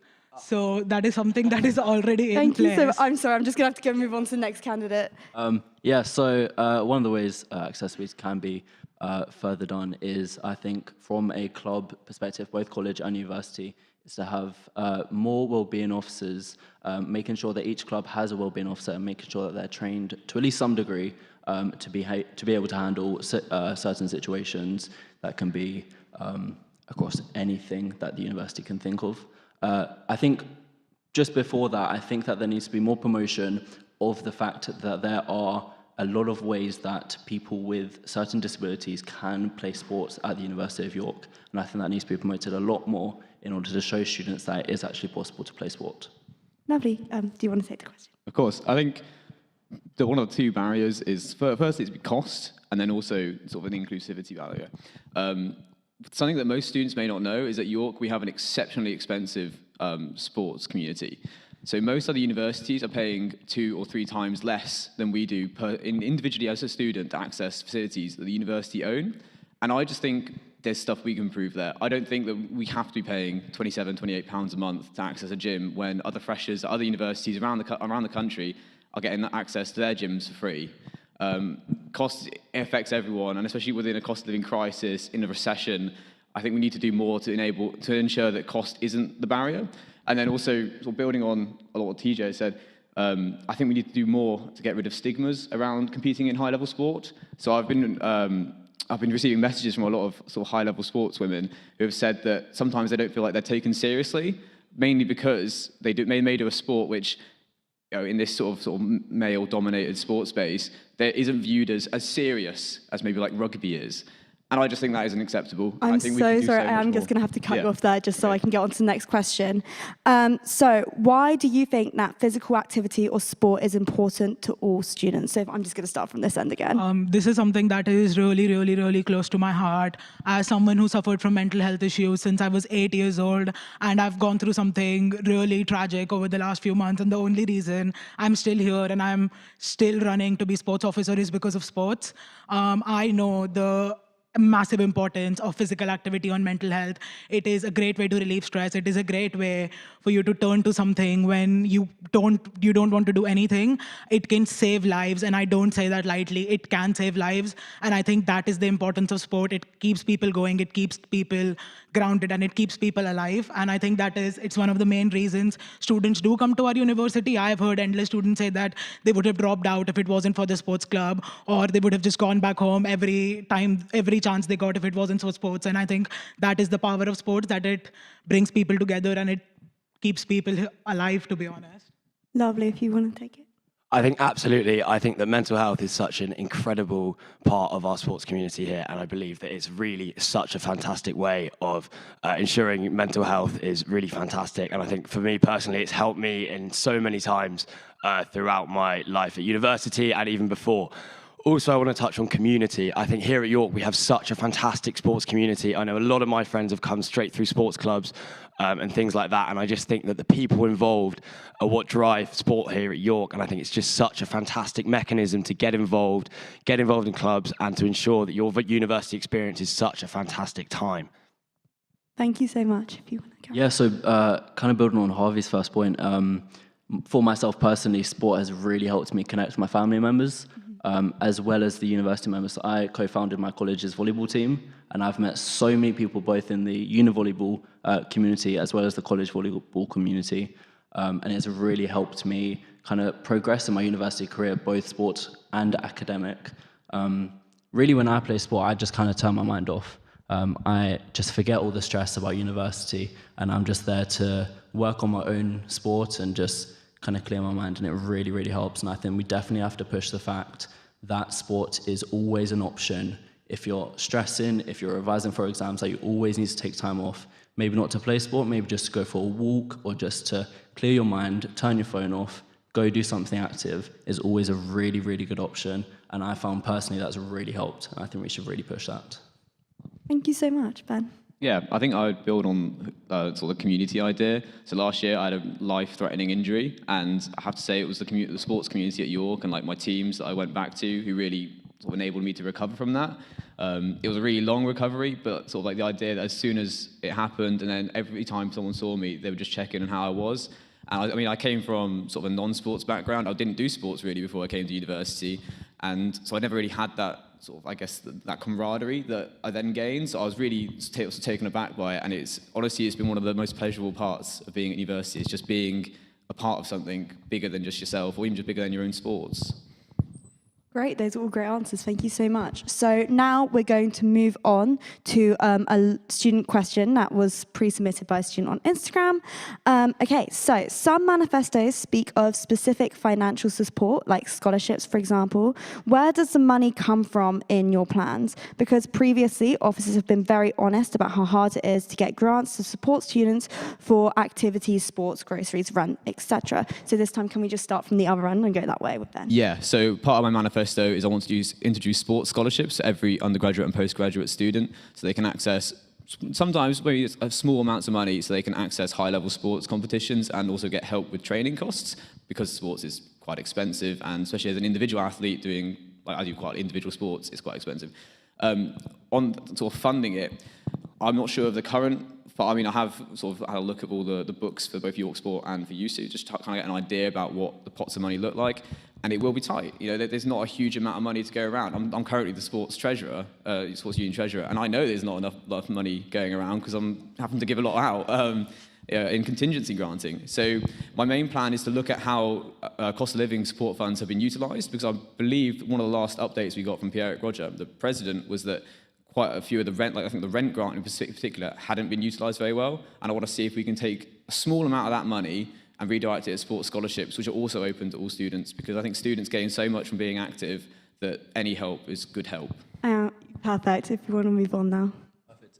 Yeah, so I don't reference raising money or reducing prices directly in my manifestos. I know that there are a lot of issues about it, and that I don't think it should be something that you should say that you can do, because there are a lot of issues about it. But one of the ways that I've said that we as USU can kind of raise some money is through the college sport memberships, more so by directly introducing a virtual membership card as a way for college coordinators, sport leaders, USU itself, to be able to efficiently track sport memberships, both college and university level, as a lot of money is overlooked there.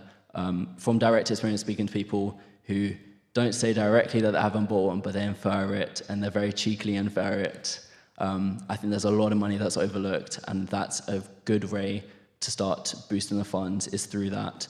And then that can be put towards gym sessions for women and non-binary, bringing that back, and also reducing other prices. Great, thank you.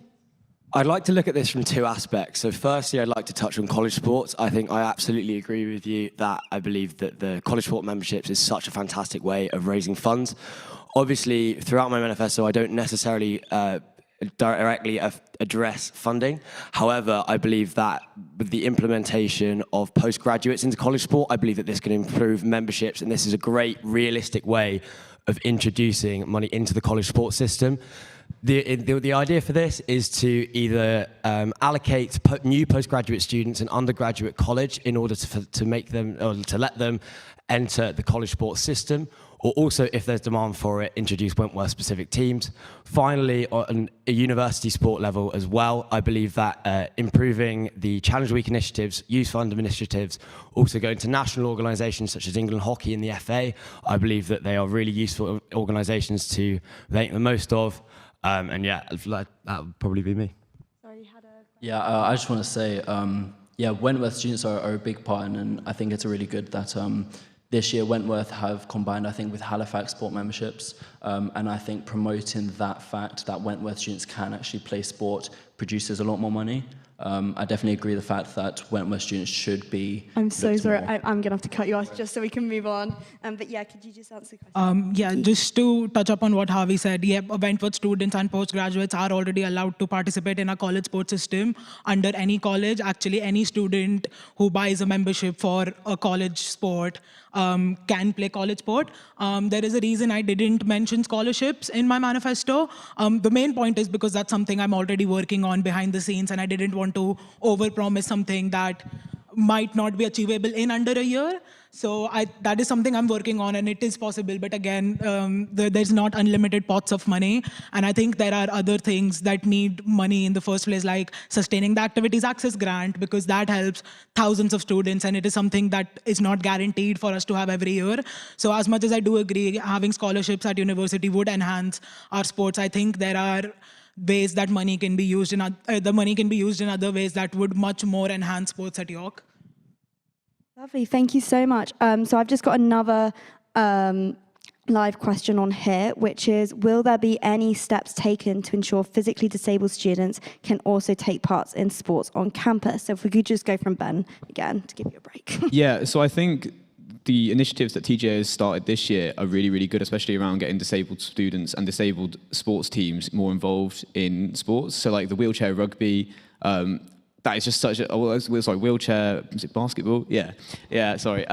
Wheelchair rugby would be cool as well. Getting those involved and like highlighting how sort of anyone can do sports, no matter sort of like what you like, you know, what your physiology is like. Because I mean, I've got a compromised muscular system, so I kind of get an idea of how hard it can be to do sports sometimes, and especially when you're not on the top of your game. And so getting more, I think just giving more funding and also reducing the barriers in other ways will help get disabled students feel more comfortable to sort of be at the top of our sports community. Right. Yeah, I completely agree. I want to say the way that I got into sport was watching it. And I think for many other people, that would be the exact same, especially with people with disabilities or other impairments. And I think that we need to work a lot more with the uni, with USU, with the grounds people to be able to have places like the hockey pitches, 22 acres, places on East more accessible to people with both visible disabilities and invisible disabilities, as that is the best way, I think, to get into sport is by watching it. And I think if they're not able to watch it, they're not going to get in sport. So we definitely need to focus on them being able to go to these events such as Roses, and just let them be there and see them like actually experience it, as that is the best way to get into sport. I absolutely agree, and I think I would add to that, but slightly go in a slightly different direction in terms of PR and marketing campaigns and things like that. I believe that these are really underutilised, and we have such a strong social media presence here for sport at York, and I believe that if we were able to advertise sports that were open to viewable and invisible disabilities, I believe that this would be really, really helpful to encourage disabled students to get into sport at York. Also within my manifesto, I talk about ensuring sport for all. Obviously this comes into play here, and also looking at specialist sports equipment and how we can prioritise the use of it. I believe that this would be really helpful, and is a massive barrier to entry currently for disabled students into sport, and I think to be able to tackle this effectively would be absolutely fantastic. Thank you so much, DJ. I truly believe in you can't be what you can't see, and that means we need to put people of diverse backgrounds, of diverse abilities, of diverse backgrounds into leadership positions. I believe that we need to take more steps to have showcases of disability sport. So another initiative I took this year was having York's first Disability Sports Week. Throughout the week, we had multiple showcases of wheelchair basketball, wheelchair rugby, sitting volleyball, walking basketball, and whatnot. And there were students who had hidden and visible disabilities that took part, and that really touched my heart, because some of them were like, we never thought we'd be able to do this, and you've given us the opportunity to. So I think it's steps like that we need to bring disability sports at par to any other activity we do. And I think we need to give students of different abilities an opportunity. And as I've said in my manifesto, I think we need sports at York to reflect the rich diversity of our university, which means it needs to reflect students of all abilities, backgrounds, sexual orientations, genders, and everyone. Great, thank you so much. So we're now going to go on to hear the candidates' 30-second closing statements. If you run over, just, I will have to cut you off, so please stick to the 30 seconds. But if we could just start from this side with you, DJ. All right. I would say that you should vote for me because everything I've done in the past 4 years, from being on college, university, and society committees to being the York Sport Union president, has been to not just enhance sports at York, but the university in general, to make sure that the space we are in and the community we are part of is inclusive, diverse, and equal for all. You should vote for me because I'm a realistic candidate. I've been in this role. I know what I can achieve and what achievable goals are like. As passionate as I'm about sports, I'm also as passionate about York, to the point I've got a long white tattoo on my arm. So if you want your sports officer to be as passionate and dedicated, vote I'm for so me. sorry, I'm going to have to cut you off there if you could. Thank you all for coming tonight. I think this has been absolutely fantastic. I think you should vote for me because at the end of the day, I really want to ensure sport for all. I absolutely love sport. It is such a large part of my university life, and I'm incredibly passionate about producing positive change in sport at York. I believe that my manifesto is realistic and can be done really well and will come across to many, many students here at York.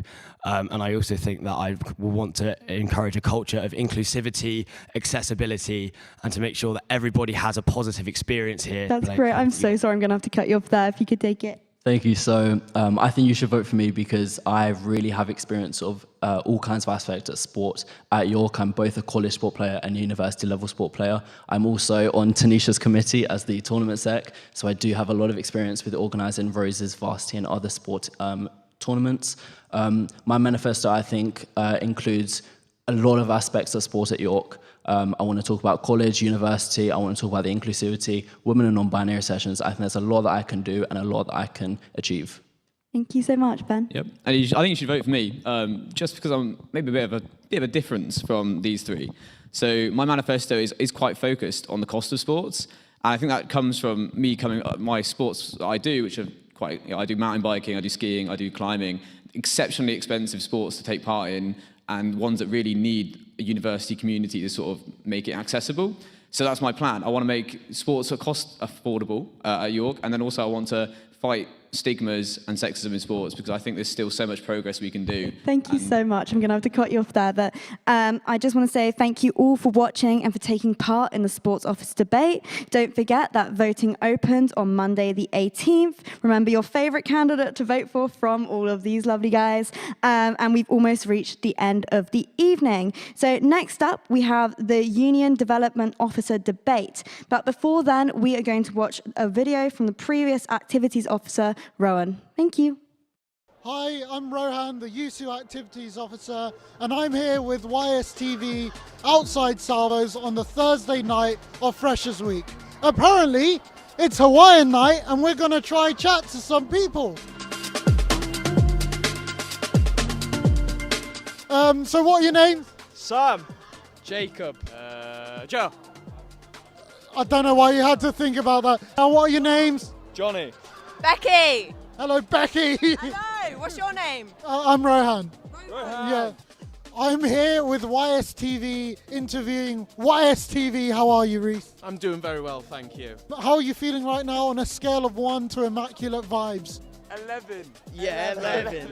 Yeah. That's supremely immaculate vibes. Immaculate, mate. Absolutely immaculate. Yeah. Immaculate, all the way. Immaculate vibes. Very immaculate vibes. I just want to say immaculate vibes, so immaculate vibes. Immaculate vibes all around. Impeccable. Absolutely unbelievable. Yeah, that's alright. Immaculate vibes. Immaculate all the time. Immaculate. The vibes are Immaculate. Immaculate. Yeah, they are. beautiful, beautiful. Words of your own. Thank you. The word immaculate, I can tell. You love immaculate and you love the word vibes. And I love them together. What's your favourite club so far? Salvation. Revs. Salvos. No, Salvos is... I will have to say Flares. For the music. Okay, what's your favourite club in York? Oh, I would say Courtyard. That's not a club, Reese. What year was the Uni of York founded? I don't know. 1843. Woo! I'm gonna say 1951. I don't know, like a million years ago. I've got absolutely no clue. Like 1700 or some. I don't know. 1963. 1963. 1963. Yes! Oh, yes! That's very good. We have some clever freshers this year. And now I've got a really important question. Have you heard of Longboy? Yes. Yes, I want to meet him. Longboy, isn't he that dog that we keep in our campus? Yeah, he's the dog. I He's haven't the seen him yet, you know. You haven't seen him? No, not yet. He's almost as tall as you, Toby. Yes. No. Yes, long boy. He has The more duck. followers than the University of York. It's an Indian long duck. The long neck duck. An Indian long duck. Longboy is a legend. I've actually petted Longboy myself. Petted Longboy. Long boy. We've all heard of Longboy. Have you met him? No. No! I need to meet Longboy. Do you want to? Yes! Okay, I wish you the very best of luck on that quest. Enjoy your night. Thank you very much. Yes. Thank you. How many traffic cones have you stolen? They are currently our target. So traffic cones watch out. We're coming for you. 4 trolleys. 4 trolleys. How many traffic cones have you stolen? 3. Is that true? Yes. I don't know. None. We're in the same flat, so 3. So you've got 3 traffic cones. Have you ever stolen any traffic cones after a night out? No comment. We need to know, please. No comment. Have you ever stolen any tech from the YSTV studio? That's a yes. That's a yes, people. Get him. In your time, how many traffic cones have you stolen after a night out? Our collection in our house last year was pretty extensive. I'd say there was about 4 in my house last year. That's pretty good. Yeah, I'd say about 4 as well. Is it a criminal offence to steal cones? I don't know. No comment. So what I want to know is how many traffic cones have you stolen after a night out? I think only 2. Only 2? That's all right. That's all right. I don't steal traffic cones. I don't believe the police won't watch this. You never know. 7. 7. That's good going. That's good going. So we're back on campus now outside D Bar for Cabaret D. That was a fascinating night in town, I must say. So we're finishing off here. My legs are tired. I don't want to dance in there. They might ask me to. Who knows? But this was YSTV Factual. I've been Rohan. Thank you very much.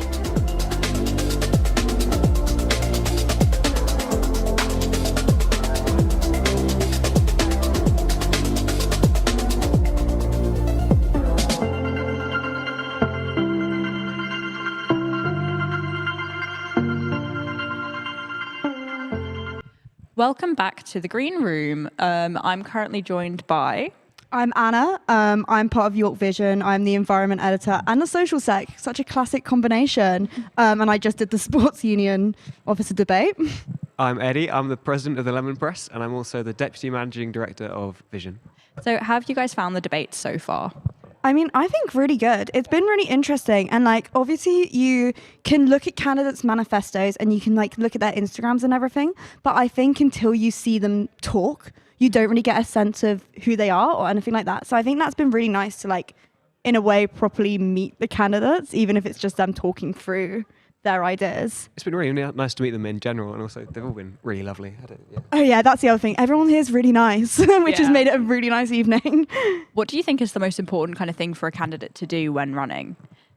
I think just, I don't know, that's such a hard question. I think just like, firstly, make sure that you're saying that you are listening to like student voices and make that obvious by like talking to students. Yeah. Also, like, yeah, just like interacting with students in as many ways as possible, because ultimately they are like your voter base. So you do want to be talking to them as much as you can. And I think that's almost more important in person rather than over social media. I think it's great also to just have a clear plan and like an action plan of how you're actually going to achieve your goals, which I think is important. Obviously, you guys come from Vision, and this is YSTV. What do you think the role of student media is within elections?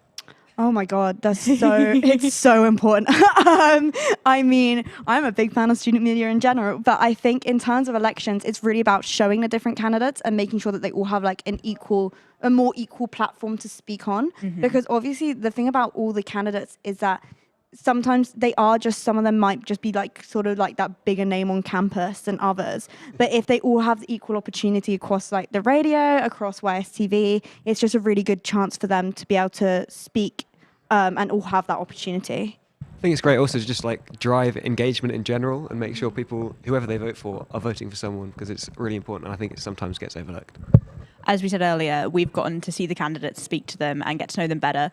If you want to read up, News obviously did the announcement, so you can check out more information on the candidates there or at UC/elections, and you can go through and watch everyone's 60-second manifestos on YSTV or listen to their interview nights on URY, which is also up on University Radio York's YouTube channel.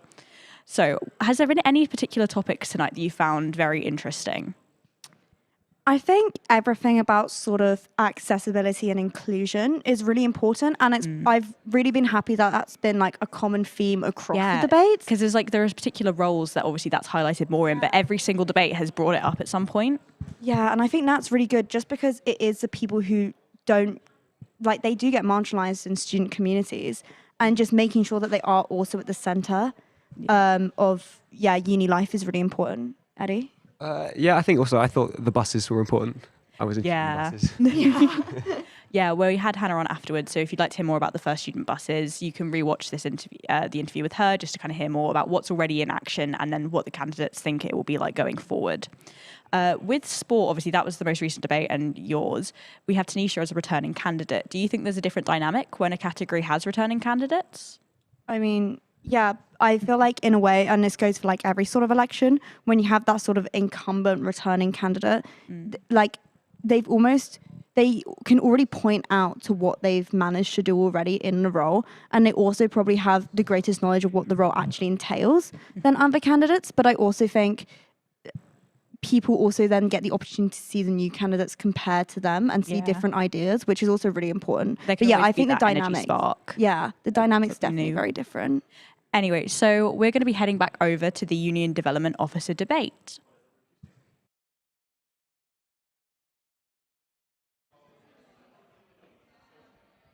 Hello, I'm Ben Skeldon. I'm a member of YSTV here at York, and tonight I'm chairing the Union Development Officer debate. The Union Development Officer leads on events as well as activity in on-campus venues. The primary responsibility is to lead the development and execution of memorable and engaging events and fundraising activities. Alongside this, the officer will spearhead sustainable practices and create a socially responsible and engaged university community. The Union Development Officer takes a creative approach and strategic vision to enhance the vibrancy of the students' community and the union's commitment to responsible and sustainable practices. Now I'm going to ask each candidate to introduce themselves with their name and their pronouns, and they'll cover the ground rules of the debate. So, hi, I'm Charlie. My pronouns are he, him. Hiya, I'm Jen, and my pronouns are she, her. James Driver, he, him.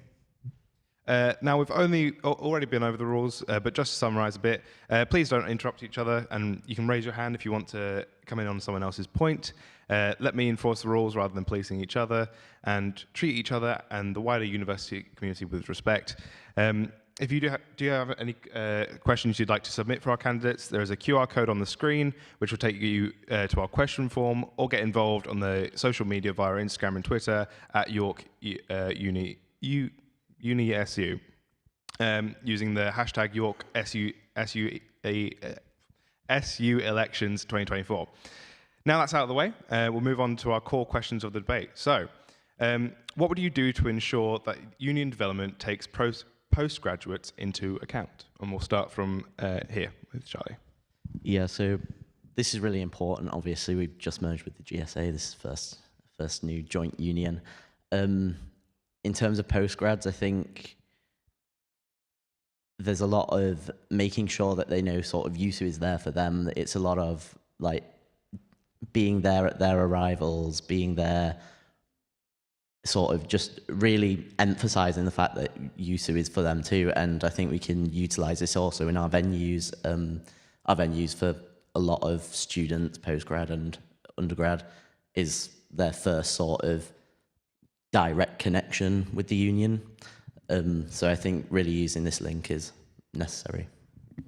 Absolutely. And yes, Jen? Yeah. So with postgrads, I think there's an interesting balance between, obviously they are their own distinct community, so wanting to able to foster that to make sure that they feel they can be that community, but also then including them in the wider university community. So one thing, my experience as a chair, like president of Annalister College, is that we don't liaise with Wentworth College at all in any of our events, and we tend to collaborate quite a lot as colleges. So I think including Wentworth College, including postgraduates in our discussions about what events we'll be holding, and just generally all these discussions in the union is really important. And I think that's a proper action that we can take away and ensure that postgrads are properly included. Wonderful. And James? I think the first thing to say is, in the first instance, we're one union, so we've got to bring everyone together, bring everyone's experiences together. But it's also to say that postgrads, as a group, are obviously a distinct group, and that means that we need to listen to them more, and almost have their own representation. We have to be able to work together with all the distinct groups and make sure that everyone is included. Every decision that is made throughout the university as a whole. Lovely. Thank you, everyone. Moving on to our next question. What actions would you take to ensure the union's flagship activity and student-facing events are accessible? And again, we'll start over here. So I think in terms of this, it's really important to liaise with the people who not only it affects, but the people who represent all groups that we need to ensure that we're tailoring events to, making sure everything's accessible. Ultimately, I can't sit here and say exactly what's needed because I come from a position where that's not at the forefront of my mind as a consumer, but it doesn't mean that it's not important. Of course it is. So yeah, as I say, it's liaising with people and making sure that we're all that sort of always at the forefront of the conversation. Lovely. Jen? Yeah, so a big thing in my manifesto is making the most of campus. And I think that applies here as well. So campus is the heart of our experience as university students. It's a great resource, but it's not used to its best ability. So I think with flagship events, they're a real opportunity to make campus vibrant, and then we can continue that momentum throughout the year. It means that initial events are vibrant, but also continuing the momentum, it makes it easier to put on bigger and better things as we go through, and making sure that we're spreading to both campuses. So often East is a little bit neglected compared to West. I obviously have a vested interest there, but yeah, I think that's really important. Lovely. James? The first thing to say would be access is one of the main parts of our manifesto. I think it's important because for disabled students, there's often a lot of barriers to people being able to access events, whether it be neurodivergence and autism and difficulties with supporting students to access things where perhaps nightclubs and other sort of social events are not as welcoming environments for people, or whether it be even down to the basics of like affordability and the cost of living crisis. Things are not accessible for the whole student community. So we need to go back to looking at how can we make the union look at breaking even so it's not profiteering from students, because often that in itself is a barrier to an accessible union for all that works for all. Lovely. Now we have some questions that are pre-submitted by students on the Instagram for you. Venues are getting a lot of attention from candidates, but a new successful area of commercial services at USU is merch. Could you tell us more about your ideas for union merch? We'll start with James on this one. In terms of ideas for union merch, we've got to look at how do how do groups as a whole, how can we bring people together? How can we look at ensuring that the distinct groups still have their identities that are strong, and that we can work together with all groups across the union to ensure that events work for all, but also that York's identity as an institution as a whole can be distinct, and that we can all come together in the sense of fostering one community that has strength. Lovely. Jen? Yeah, I think James is totally right. This question of merch really hits on community. Obviously, merch is a really popular thing with a lot of societies. I have merch as a member of Analysta Committee, and it's a really lovely way to kind of see visually that we're all as one. I think there is a lot of potential with bar merch and things like that, because that is something that happens elsewhere. It would just be making sure that these kind of things are accessible, like financially, because often hoodies can be expensive. You might not want to be forking out for that, so it could be something that singles people out. So I think it's a really interesting thing, and definitely something that has potential, but it needs to be approached mindfully. Lovely. Charlie, what you got? No, definitely. I think that's right. I think in terms of our venues, I mean, I know we've tried in the past as a current part-time manager in our venues. I know we've tried in the past to sort of push our merch there, and I think that's a really important key aspect. I think that's something that we need to advertise more. I think in terms of the merch, as I said earlier, the venues are often people's first point of contact, so it's really good if we can, again, utilise that in terms of pushing sort of. Lovely. One last question for you. There's been a lot of debate recently about campus venues going more plant-based. What are your opinions on this, and how you ensure that every diet analogy is catered for? And James, would you like to start? Yeah, sure. So what I'd say on this issue is, like, obviously we need to work towards. I think a lot of this is based on environment, and I think working towards an environmentally sustainable unit is in everyone's interest. What I would say is perhaps we need to look at how we can perhaps do that more pragmatically, and look at, is there ways we can bring the union together behind one sustainable plan. Of course, you're looking at a sustainable plan that has to happen quickly, and has to be radical in order to safeguard the interest of students. But how do you do that? How do you do that effectively? And how do you do that in a way that brings the whole union together? And I think the way you do that is you progressively work towards it. You don't go directly towards plant-based in the way that it was perhaps first proposed. That's what I would say on that. Jen? Yeah, I mean, I totally agree. I think as a university, plant-based eating is really important to a lot of people, and perhaps more than the community in general as a whole. But it is something, one of my main manifesto points is making environmentalism accessible. And to do that is probably not the best way to go like full force. It needs to be something that happens quickly, but something that's approached rationally and sensibly. And in that way, I think that USU is approaching it very well at the moment, and I would look to continue that. So keeping a radical approach, but making sure that you don't make irrational decisions. Charlie?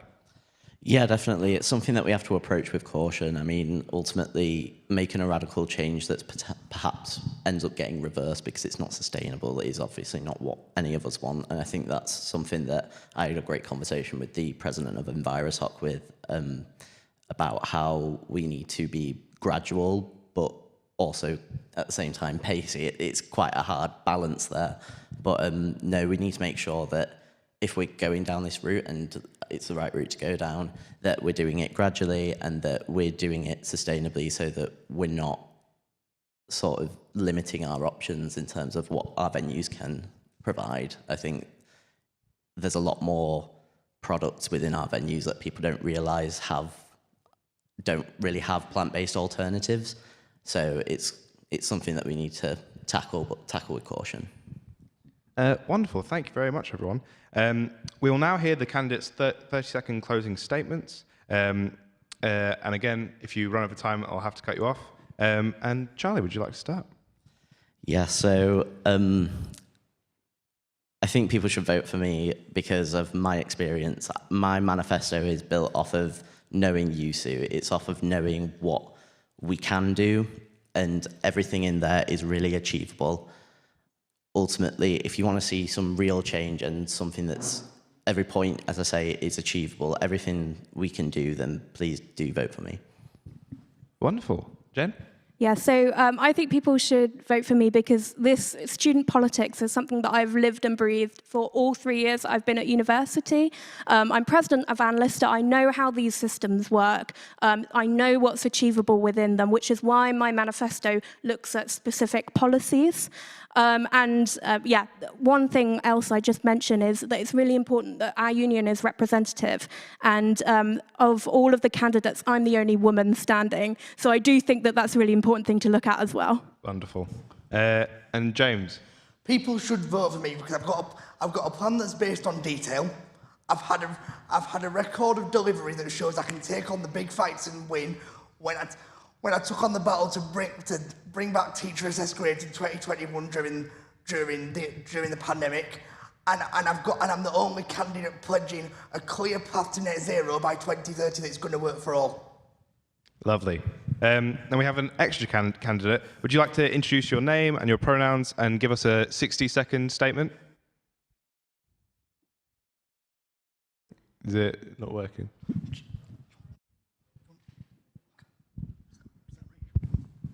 Okay. My name is Muhammad. I'm running for the Union Development Officer. I'm a course rep for the Green Chemistry and Sustainable Industrial Technologies. And I'm a GSA part-time officer as well. And I'm a Chevening scholars. I have been selected for this scholarship over 71,000 applicants. That's me. Wonderful. Wonderful stuff. We'll now play the 60-second manifesto of the candidate Yakov, who unfortunately couldn't attend today.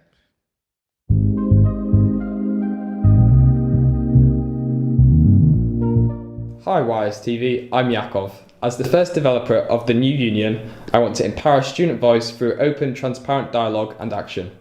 This includes creating online, accessible union panel events that allow any queries for their SABs to be answered, as well as supporting demonstrations and referendums on campus. I'll support ethical considerations for products and events whilst remembering that we are still living in a cost of living crisis. Finally, I'll still consider international postgraduate student events following the USU GSA merger and continue to improve the safety of evening events for students in York. Head over to usu.org to read my full manifesto and to vote. I'll probably poke someone to make sure that YSTV get rehoused really nicely because I heard that they may be getting kicked out of James College quite soon.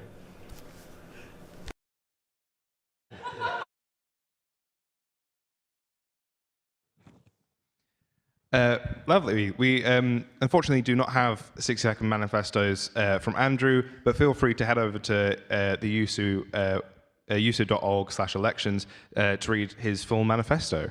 Thank you ever so much for watching and taking part in the Union Development Officer debate.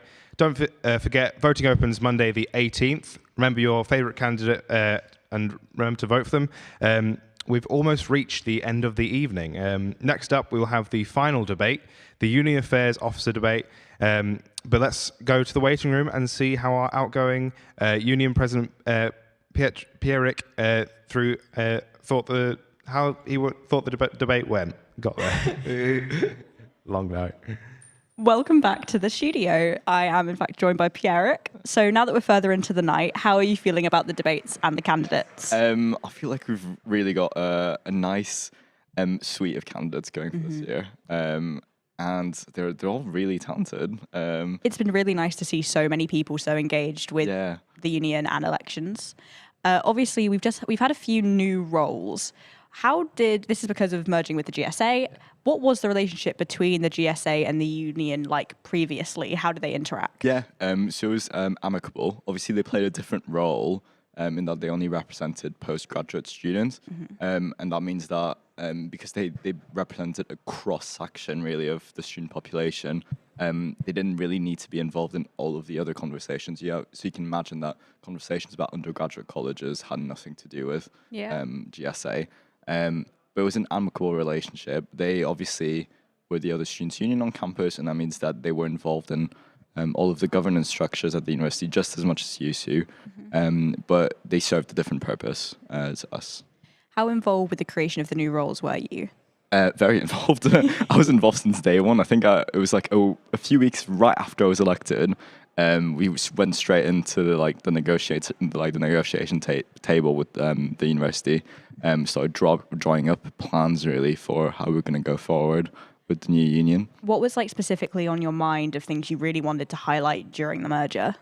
Do you mean anything? Or because obviously your role's kind of been not dissolved but shifted slightly and split, I guess. Yeah, in a way, it's a very weird dynamic that's going on. But essentially, I think what we wanted to do with the merger, what I wanted to do with the merger, is make it a more streamlined process, so that we're not having the same conversation twice. Essentially, I found that actually in my first year.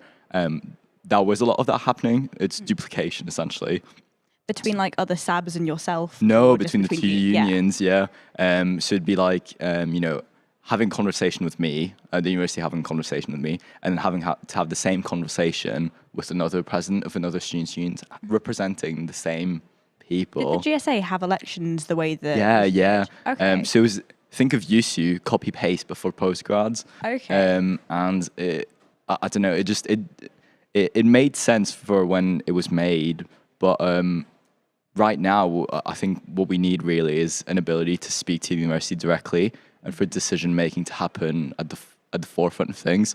This is why we're having joint elections, obviously, because we want students to just tell us who they want to be the representative, essentially, and so that we can use that representative and go straight to the uni rather than having a roundabout way of doing things.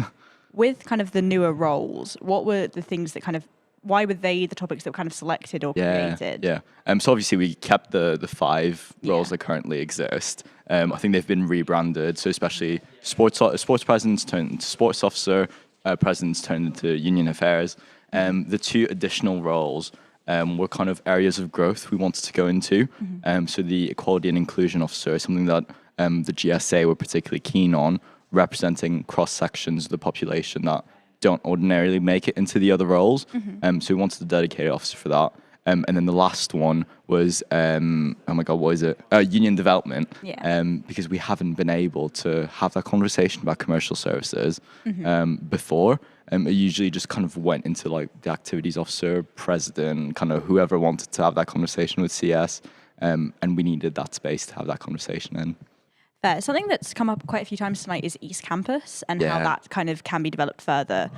Is there a way that you think student life could be developed? As obviously now you're stepping away from it. Is there a project that you'd love to see this happen? Well, I wanted to see the USU project kick off. Because the thing is, students have been telling us they don't have an adequate social space to go into. And I think USU meant that Glass House has now turned into that space. What I'd like to see happen is for a lot of the development projects to actually happen, transport to get to Campus East is horrendous. And chances are you're not going to want to go to Campus East if the bus you're going to take to go there is ridiculously long. Yeah, exactly.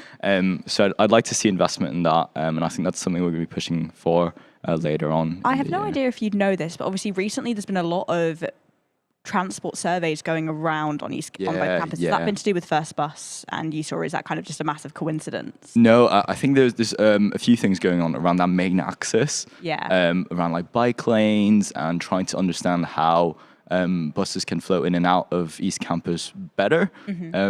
There's a project for Lakeside Way, which kind of goes past Ann Lister and David Cato, which is supposed to be used for a bus service, but the roads collapsed. I remember it always opens up for movement days. It's but it's like a purpose-built road that's not being used because it's not fit for purpose. I personally think it's just ridiculous that we spend millions of pounds on this road and then we can't use it. So if anything, I think for Campus East, we just need to We need to have the necessary like physical space to get people to East and stay there. Yeah. And that just doesn't exist right now. Over the past few years, there's sometimes been talk about like whether a second student bar would ever be made. Oh yeah. I don't obviously know if that is like necessarily fully feasible, but with Anne Lister and David Cato and that space, yeah. do you think that is something that within the next maybe 5 years could potentially finally come to fruition? Well, I'm hoping. I know there was a time when we pushed for it quite heavily as USU. We need to see how Glasshouse does. Yeah. That's the main thing. Because I love Glasshouse. I'm a Glasshouse defender as someone that lived in Langwith in first year. It was always so active. And then last year, I think there was a lot of development going on, which has then changed it. But it's good seeing USU reopen and seeing the queues and seeing that life back on East Campus. Yeah, what we saw previously is because the population's different on campuses, people weren't going into the bar. But I think USU changes that and changes the game for that venue. So who knows, maybe if Glasshouse works, and the university is nice and friendly. Hello, I am still Beth Marsh, and we're here with one of our candidates from the Union Development Debate. We're going to be going through some of the questions that were just done to give you a chance to answer. The Union Development Officer leads on events as well as activity in on-campus venues. The primary responsibility is to lead the development and execution of memorial and engaging events and fundraising activities. Alongside this, the officer will spearhead sustainable practices and create a socially responsible and engaged university community. The Union Development Officer takes a creative approach and a strategic vision to enhance the vibrancy of the student community and the Union's commitment to responsible and sustainable practices. I'm going to ask you to introduce yourselves with your name and your pronouns, and then we'll cover the ground rules of the questions. Okay. I'm Mohammed. I'm running for the Union Development Officer. I'm doing my master's in Green Chemistry and Sustainable Industrial Technologies. And I'm a Chevening Scholar. As I mentioned, I've been selected over 71,000 applicants. So this is me. And also I worked as a communication coordinator for the Egyptian political party and also volunteer organizer for Risala charity shop. Very cool. We've already been over the rules, but just to summarise, you'll have a set amount of time to answer each question, and we'll ask you to treat each other and the wider university community with respect. For our first question, what more could the union do to take a student-centric approach to events? Okay. I think we should do some other surveys for the students to make the decisions and also to consider the minorities and engage them in the decision making. As I mentioned, I'm Egyptian, so you can imagine that we can introduce ourselves as a minority, but other than this, we can be involved with decision making. And what would you do to ensure that union development takes postgraduates into account? Okay. I'm an international student and I'm a postgraduate student as well. So I'm looking forward to engage the postgraduate students in our events by doing something like initiative for the international students and postgraduate students to involve them in language cafes, for example, or other activities. So we're then going to move on to the live questions, which were written in. The first one being, there has been a lot of debate recently about the campus venues going more plant-based. What are your opinions on this, and how will you ensure that every diet and allergy is catered for? Okay. According to the Sustainable Development Goals, we should generate less waste, and we also should minimize the use of hazard materials. So according to my actual doing as a advocate for the sustainability, and as I'm studying green and sustainable industrial technologies, I'm looking forward to using the food waste, for example, to produce variable products. For example, we can use the food waste to produce biofuel and energy, and also we can use the agricultural waste, for example, which is burned more than 43,000 tons per year in UK, to produce variable products like, for example, corrosion inhibitors or something like this. And our final question, How realistic do you think your plans are, and how do you plan on sticking to your promises? Okay.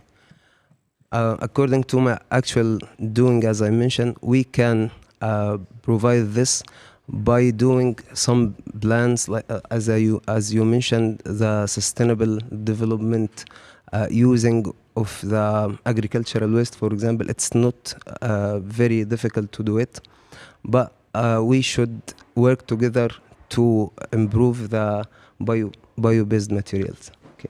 Thank you. We've already heard your closing statement. If you'd like to hear it again, the stream will be live afterwards for people online to rewatch. We've also gone through the 60-second manifestos for candidates who weren't able to be here. Coming up next, we have the Union Affairs Officer debate. We're going to be throwing back to the main stage for that. Hello, I'm Corey Anderson, and tonight I'll be chairing the Union Affairs Officer debate. The Union Affairs Officer acts as head of the union and chair of our trustee board, liaises with college committees, and takes on other leadership responsibilities. The Union Affairs Officer works closely with the university's Vice-Chancellor and staff team, as well as key contacts in the City of York, and most importantly, students. I'm going to ask each candidate to introduce themselves with the name and the pronouns, and then I will cover the ground rules of the debate. You're first. Hi everyone, this is Martin, pronouns he, him. Hi, my name's Lewis and my pronouns are he, him. Hi, I'm Isaac and my pronouns are he, him. My name is Louis and my pronouns are he, him. Thank you very much. We've already been over the rules, but just to summarise, please don't interrupt each other. Raise your hand if you want to come in on someone else's point. Let me enforce the rules rather than policing each other, and treat each other and the wider university community with respect. If you would like questions you would like to submit to our candidates, there is a QR code up on the screen which will take you to our questions form, or get involved on social media via our Instagram and Twitter at YorkUniSU using the hashtag YorkSUElections2024. Now that's out of the way, we will move on to the core questions of the debate. First question, which I'll ask to Martin first and move down. What is the union's role in addressing the cost of living crisis? You'll have 60 seconds. Cost of living crisis is definitely affects everyone in this campus, all the students. So Union Affairs Officer work as a head of the union. So we are the trustee. We are the trustee in the union. So we, when we making decisions, we need to think from both the students' aspect. For example, in university cost of living page, there are 8 items to support students, but only one of them are eligible for postgraduates. So I think it's about equity as well. And also, at this point, student union cannot be leaned towards university, but need to fight for students' needs. Thank you. And Lewis? Yeah, so I think the cost of living crisis is the biggest issue affecting all students at the minute, and it's one of kind of my main manifesto points. One of the biggest issues I think in York is rent. Rent's crazy. So obviously I want to kind of do as much as I can to keep rent costs low, both on and off campus. But I also think there's other areas that we can tackle cost of living. So one of the things I want to do is improve access to student part-time jobs for students while they're studying, as kind of a lot of us, including me, have to take up part-time work to be able to afford to live. And I think we can kind of improve access to those jobs.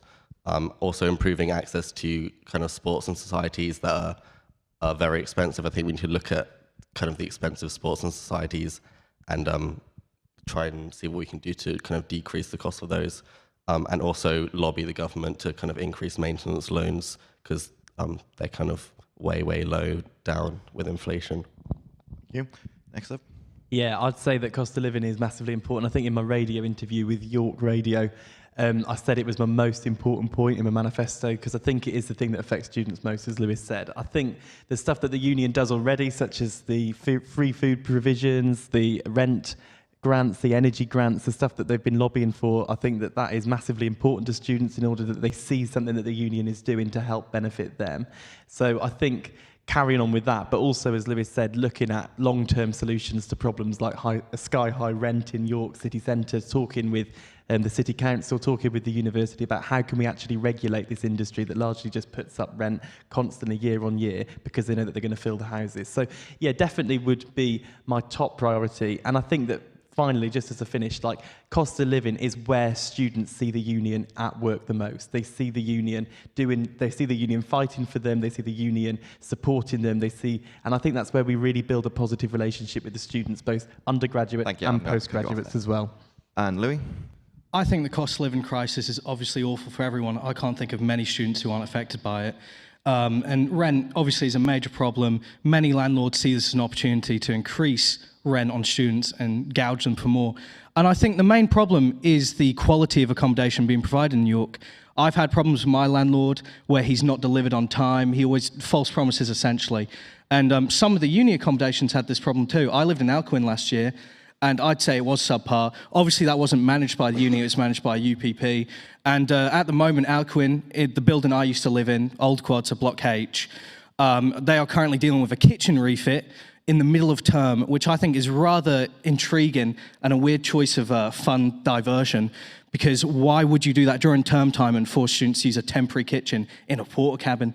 It's not needed. It adds extra stress on top of the cost of living crisis and how much they already pay in rent. Thank you. So for the next question, I'm going to start with Lewis, move down, then come back around.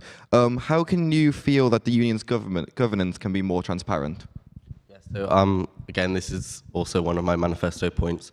I think like most students don't really know how decision making actually happens within the union. And with the kind of new union that we're going into, the kind of main decision making body is the new summit. And so I really kind of try and promote whatever is going on around that when there are meetings, what is being talked about, what decisions are made. I think it kind of needs to be promoted on social media, on the website, like regular updates about what is actually going on. I think that is kind of the main thing I do to improve transparency around that. Thank you. And Isaac? Yeah, I think transparency is massively important. It's, again, one of my manifesto points like Lewis. I think that having the accountability and scrutiny chair that's going to be appointed by the chairs and presidents, having his report published in full, I know it is already, but having that publicised and put on the SABS bulletin each week when it is published, that people can see and view that and know where it is and know where to find it. I'd say that also, I don't know currently whether the union is as transparent as I'd like it to be. I'd like meeting minutes to be published on huge decisions, such as it says something when you just suddenly see bulldozers coming up on the campus car park, and then you hear rumours that there might be a new building that's 20 million quid, and then it just leaves a sour taste in your mouth because you think, well, how did this decision get made? How did this happen? Like, I'm a student, I think, is that a good use of money? I think that there needs to be a clear process where students can access decision making, and that makes it feel more accountable. And Louis? I think that transparency is always important, but at the end of the day, there's some things you can never truly reveal publicly because they are sensitive information. Maybe a more coherent timeline of events for, planning projects and actually putting the funds to use would make more of an impact, and also increasing the engagement of students. There needs to be some way to get people more involved than just posting it on social media, because realistically, most people just scroll past it. You need to have something on campus to ensure that everyone actually notices what's going on and knows where, say if they donated via like UStart or something, where their money is going towards. Thank you. And Martin? I think transparency is a key. We are student union. Whatever comes to us and go out from us needs to be reflection from students. And previous years there was concern that transparency wasn't very clear in student unions. So here is a very specific solution for that. So we run a survey to ask students, how would you like to communicate? Students say email, but students also say they don't want to communicate via email. So which means we need to have a specific title of saying key decision making newsletter. I think that's a great solution because everything will be keeping in this newsletter, all the decision making process. It will be recorded. Whoever wants to search it in your email, you can find it. I think that's the creating main communication channel with special newsletter is the. I'm sorry, but I'm going to have to cut you off there. Okay, next question. I'm going to ask that to Isaac, then move down and back through. As Union Affairs Officer, you will lead on a variety of committees. How do you foster a collaborative decision-making environment? Good question. I think listening is key. I mean, you are working as a team of 7 SABs in a flat structure. I mean, one of the reasons that it's been renamed from Union President to Union Affairs is that people want it to be a collaborative environment anyway. So I think you're starting off on the right foot with a culture already there from the union. I'd say that definitely you shouldn't go in bolshy, you shouldn't go in with all my ideas are the best sort of thing. You should definitely go in with the idea that actually someone is probably going to have a better idea than you in this meeting, and then ready to listen, ready to accept that actually your preconceived ideas on an issue might be wrong. So I think that definitely that would be my first and foremost part, and then probably having review meetings about decisions in the future as well. Is this actually working? Are we in the right direction? Do we think that this is going to benefit students in the long term? So yeah, that would probably be my answer. Thank you. Louis? So I think what Isaac said there about making sure that everyone knows their ideas are valued is very important. But on top of that, I think that there should be a culture where you don't feel punished for trial and error. You don't know if you're making the right decision until you at least fail once, because then how do you know you've made the right decision? And of course, renaming it Union Affairs makes it clearer that it's a community role. You are not the sole sort of union dictator. You are a part of a wider team, and you need to remember that. And again, you've always got to remember that people will have other ideas that you may disagree with, but in the long run, you've got to think, it's not about what you think, it's about what the union thinks and what you think is best for the students. It's never truly about how you feel. That's the type of responsibility you've got to have in a role like this. Thank you. Martin? I think we need to be careful because most of the time when SABs make decision, we are easily to make generalization based on your experience. But there are 22,000 students in the campus. Everybody might face different problem. So in a decision-making program, if it's crucial decision, run a survey. Ask students. Let's see what portion of students select for what. So that's very important. But we also have students' experience, and we can emphasize what students prefer. We may not run survey all time, but I would say for key decision-making point, it's very important to run survey. And Lewis? Yeah, I think I kind of agree with everyone else in that kind of listening to everyone else's opinions and making sure you've got an environment where everyone feels that their opinions are valid. Because they are, and kind of I hope that I would be able to kind of represent all students and listen to everyone, even if their views don't necessarily align with mine. I think it's important that we have a Union Affairs Officer that can really stand and represent any views. So yeah, that would be my focus. Okay, thank you very much. Next up, we're going to be taking some questions that have been submitted by students. For this first question, I'm going to start with Louis and move next to Martin and then down. So the first question is, if there were to be further industrial action during your term, how would you respond to it? You mean like striking? Yes. Yes. So striking is a necessary part of trying to get what you want. I think lecturers do often get demonized as these sort of money-hungry individuals who are striking purely because, oh, they don't want to work these long hours and they're not getting paid enough. No, they are people too. They've got lives to sustain.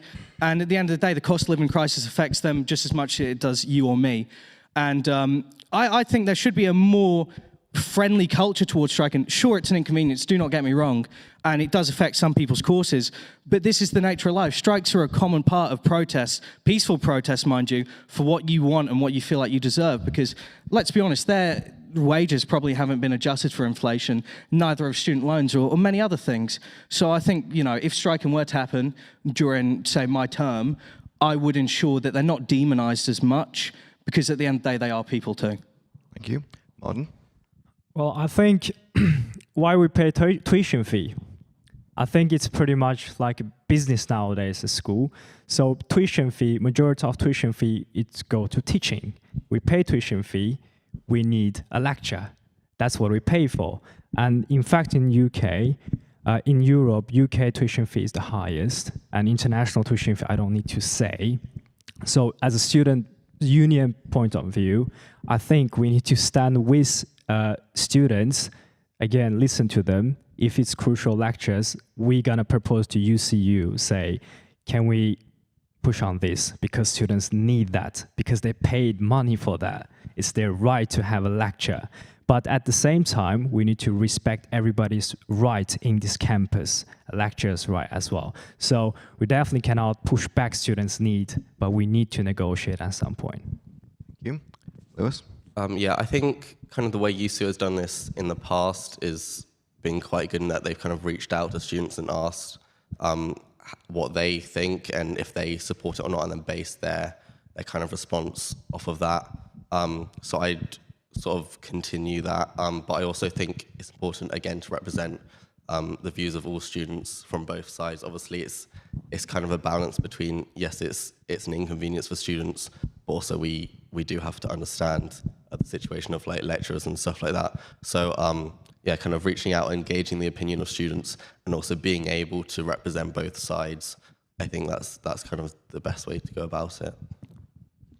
You and yeah, I think that. Well, firstly, I'd like to disagree with Marden. I think that that is a preconceived idea of what students want. I don't think that students, from what I've seen in the last 3 years, as anti-striking as that. I mean, whatever our personal view as us four on stage, we need to be led by what students think. If students want to support the strikes, then we support the strikes as a union. If students want to not support the strikes, then we don't support the strikes, and we put in provisions for that. We don't go up on here and say, oh, well, we have a right to a lecture because we've been paying our tuition fees. Well, I could equally say to you, well, they have a right to strike because it's their industrial action and that's their right. So I think that we need to be careful. We need to toe the line on terms of what is allowed, what isn't allowed. And actually, the most important thing is that we stand up here and we represent exactly what the University of York students want. And I would definitely do a petition and see where the feedback is on that across the whole of university, undergraduate and postgraduate, and then go from there. Thank you very much. And now on to the last question. Just a reminder, if you'd like to say a rebuttal towards someone else's point, raise your hand and I'll come to you. So, for the final question, we're going to start with Lewis. Move down. Now, with the new team now all being officers, how will you ensure you lead the union whilst also ensuring that students understand that all officers have the same amount of power and influence? Can you just repeat that question? Sorry. Sorry, yes, I'll repeat the question. With the new team now all being officers, how will you ensure you lead the union whilst also ensuring that students understand that all officers have the same amount of power and influence? That's to you first. Yeah, I think it's obviously a tricky one because kind of the role of the union affairs officer is to sort of coordinate the other officers and make sure they can do kind of the best job they can in whatever area it is they're working in. But I think just kind of myself as how I am as a person, I don't really like to kind of be the person in front of everyone and like ordering people around, telling people what to do. I like to very much be part of a team. I know my campaign team would agree. I think they've told me that throughout this process I've kind of really worked with them on the same level as them. So I just kind of take my own values, my own experiences, and apply that. And I think that's the best way to do it. If you are someone that kind of works in a team like that, I think you just have to kind of do what you think is right. Thank you. And yeah, I think that same. I think it's a culture of collaboration. Obviously, there are some parts of the job where in the role itself, you will be leading the union. So you'll be the chair of the board, you'll be the line manager of the CEO. So there'll be key parts of that where you will be in that leadership role. But that doesn't mean that for 1 second that you're going to be bossing around the other SABs. They've been elected in their own right to do the job that they're elected to do. And that isn't my remit or my mandate in any way. So I think that working on the bits that you have to work on collaboratively is key. So any decision making, I wouldn't want to be bossing people around, the same as Lewis. I wouldn't want to be saying this is how we should do it, this is how we should do it. Listening to everything as well, but then also taking on those leadership roles where it is appropriate to and where I'm expected to do so in order to best do my job as Union Affairs and the head of the union. Thank you. Louis? I think if you want to show that you are on the same level as the other officers in the officer team, you need to be a presence on campus, but not in like some sort of high up way. You need to just be seen around campus, just being a normal person, because one, it humanizes you, and two, people realize that you're not some CEO or in charge of some organization and you think you're above everyone else. You are just a person like them, and they respond better to that, and they'll actually realize, hey, he's not some power-hungry individual. He is just someone trying to do a job and represent me. And, you know, if you don't feel that sort of representation, if you feel like, oh, this person's just doing it for a CV, or, oh, this person's doing them for their own motivations, do you really feel like you're being represented? Do you feel like that person has, you know, equal power to the other people in their team? Or do you think they're just in charge of everything? That is the real, you know, conundrum here. And you just got to realize they need to be seen around campus, essentially, is what I'm trying to say. Thank you. Martin? I think this is a good opportunity that we're going to have 7 SABs in the union across the whole country. There aren't many student unions have 7 SABs, which means we carry much of aspect of student life. So it's very important to work collaboratively. I think listen to everyone's opinion is very important, because different SAB, different remit will invite it to different committee and different meetings. So in this point, it's very important to work collaboratively and listen. What did you get from that committee? What did you get from this meeting? Okay, and here is the issue. Let's work on it. I think this is the positive change we're having here. Thank you very much. Next up, we will now hear the candidates' 30-second closing statements. Again, if you run over, I will have to cut you off. First, I'm going to pass to Isaac. Thank you. Yeah, I think that first, thank you for having us. I'm Isaac, obviously. I was the chair of Derwent College for a while. I have a proven track record as being a successful chair in my college, putting on good events, leading a good leadership team. I think that if you vote for me, I will put accountability at the very heart of the union. I will make sure that accommodation is sorted. I'll make sure that there's a college system to be proud of. And I have got proven experience from the people that know me that say that I will be a very, very successful union affairs officer. Thank you. Next, I'm going to go to Martin. I'm the current GSA president. For those who doesn't know, we're a postgrad student union, and I'm full-time president for the last 6 months. But the new union starts, it will be 1 year. So I will definitely utilize my experience and my connections with university executive members to deliver my 3 main manifesto. Thank you. Thank you. Next, I'm going to go to Louis. So I may not have the track record as some of the other people up on this stage, but at the end of the day, that shows something. I'm a person just like you. I think that we need to hold the union to greater accountability, and you can believe I'll do that. I want to know, why did they close natural sciences? Because financial reasons isn't a solid answer, and it's very vague, and other such issues. As well as that, that I will follow through on what I say. Because I have no reason to lie or just try and peddle my way through this. Thank you. And finally to Lewis. Yeah, so as kind of the first David Cato president, I really had to kind of build things up out of nowhere. I also led one of the biggest college campaigns against the uni, so I think I kind of had the experience and skills to become the first union affairs officer.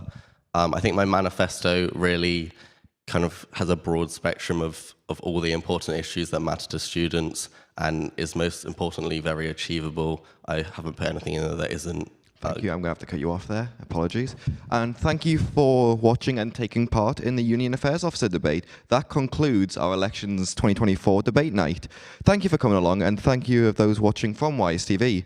Don't forget, voting opens next Monday, the 18th of March at usu.org/vote. Remember your favourite candidate to vote for them. Goodbye.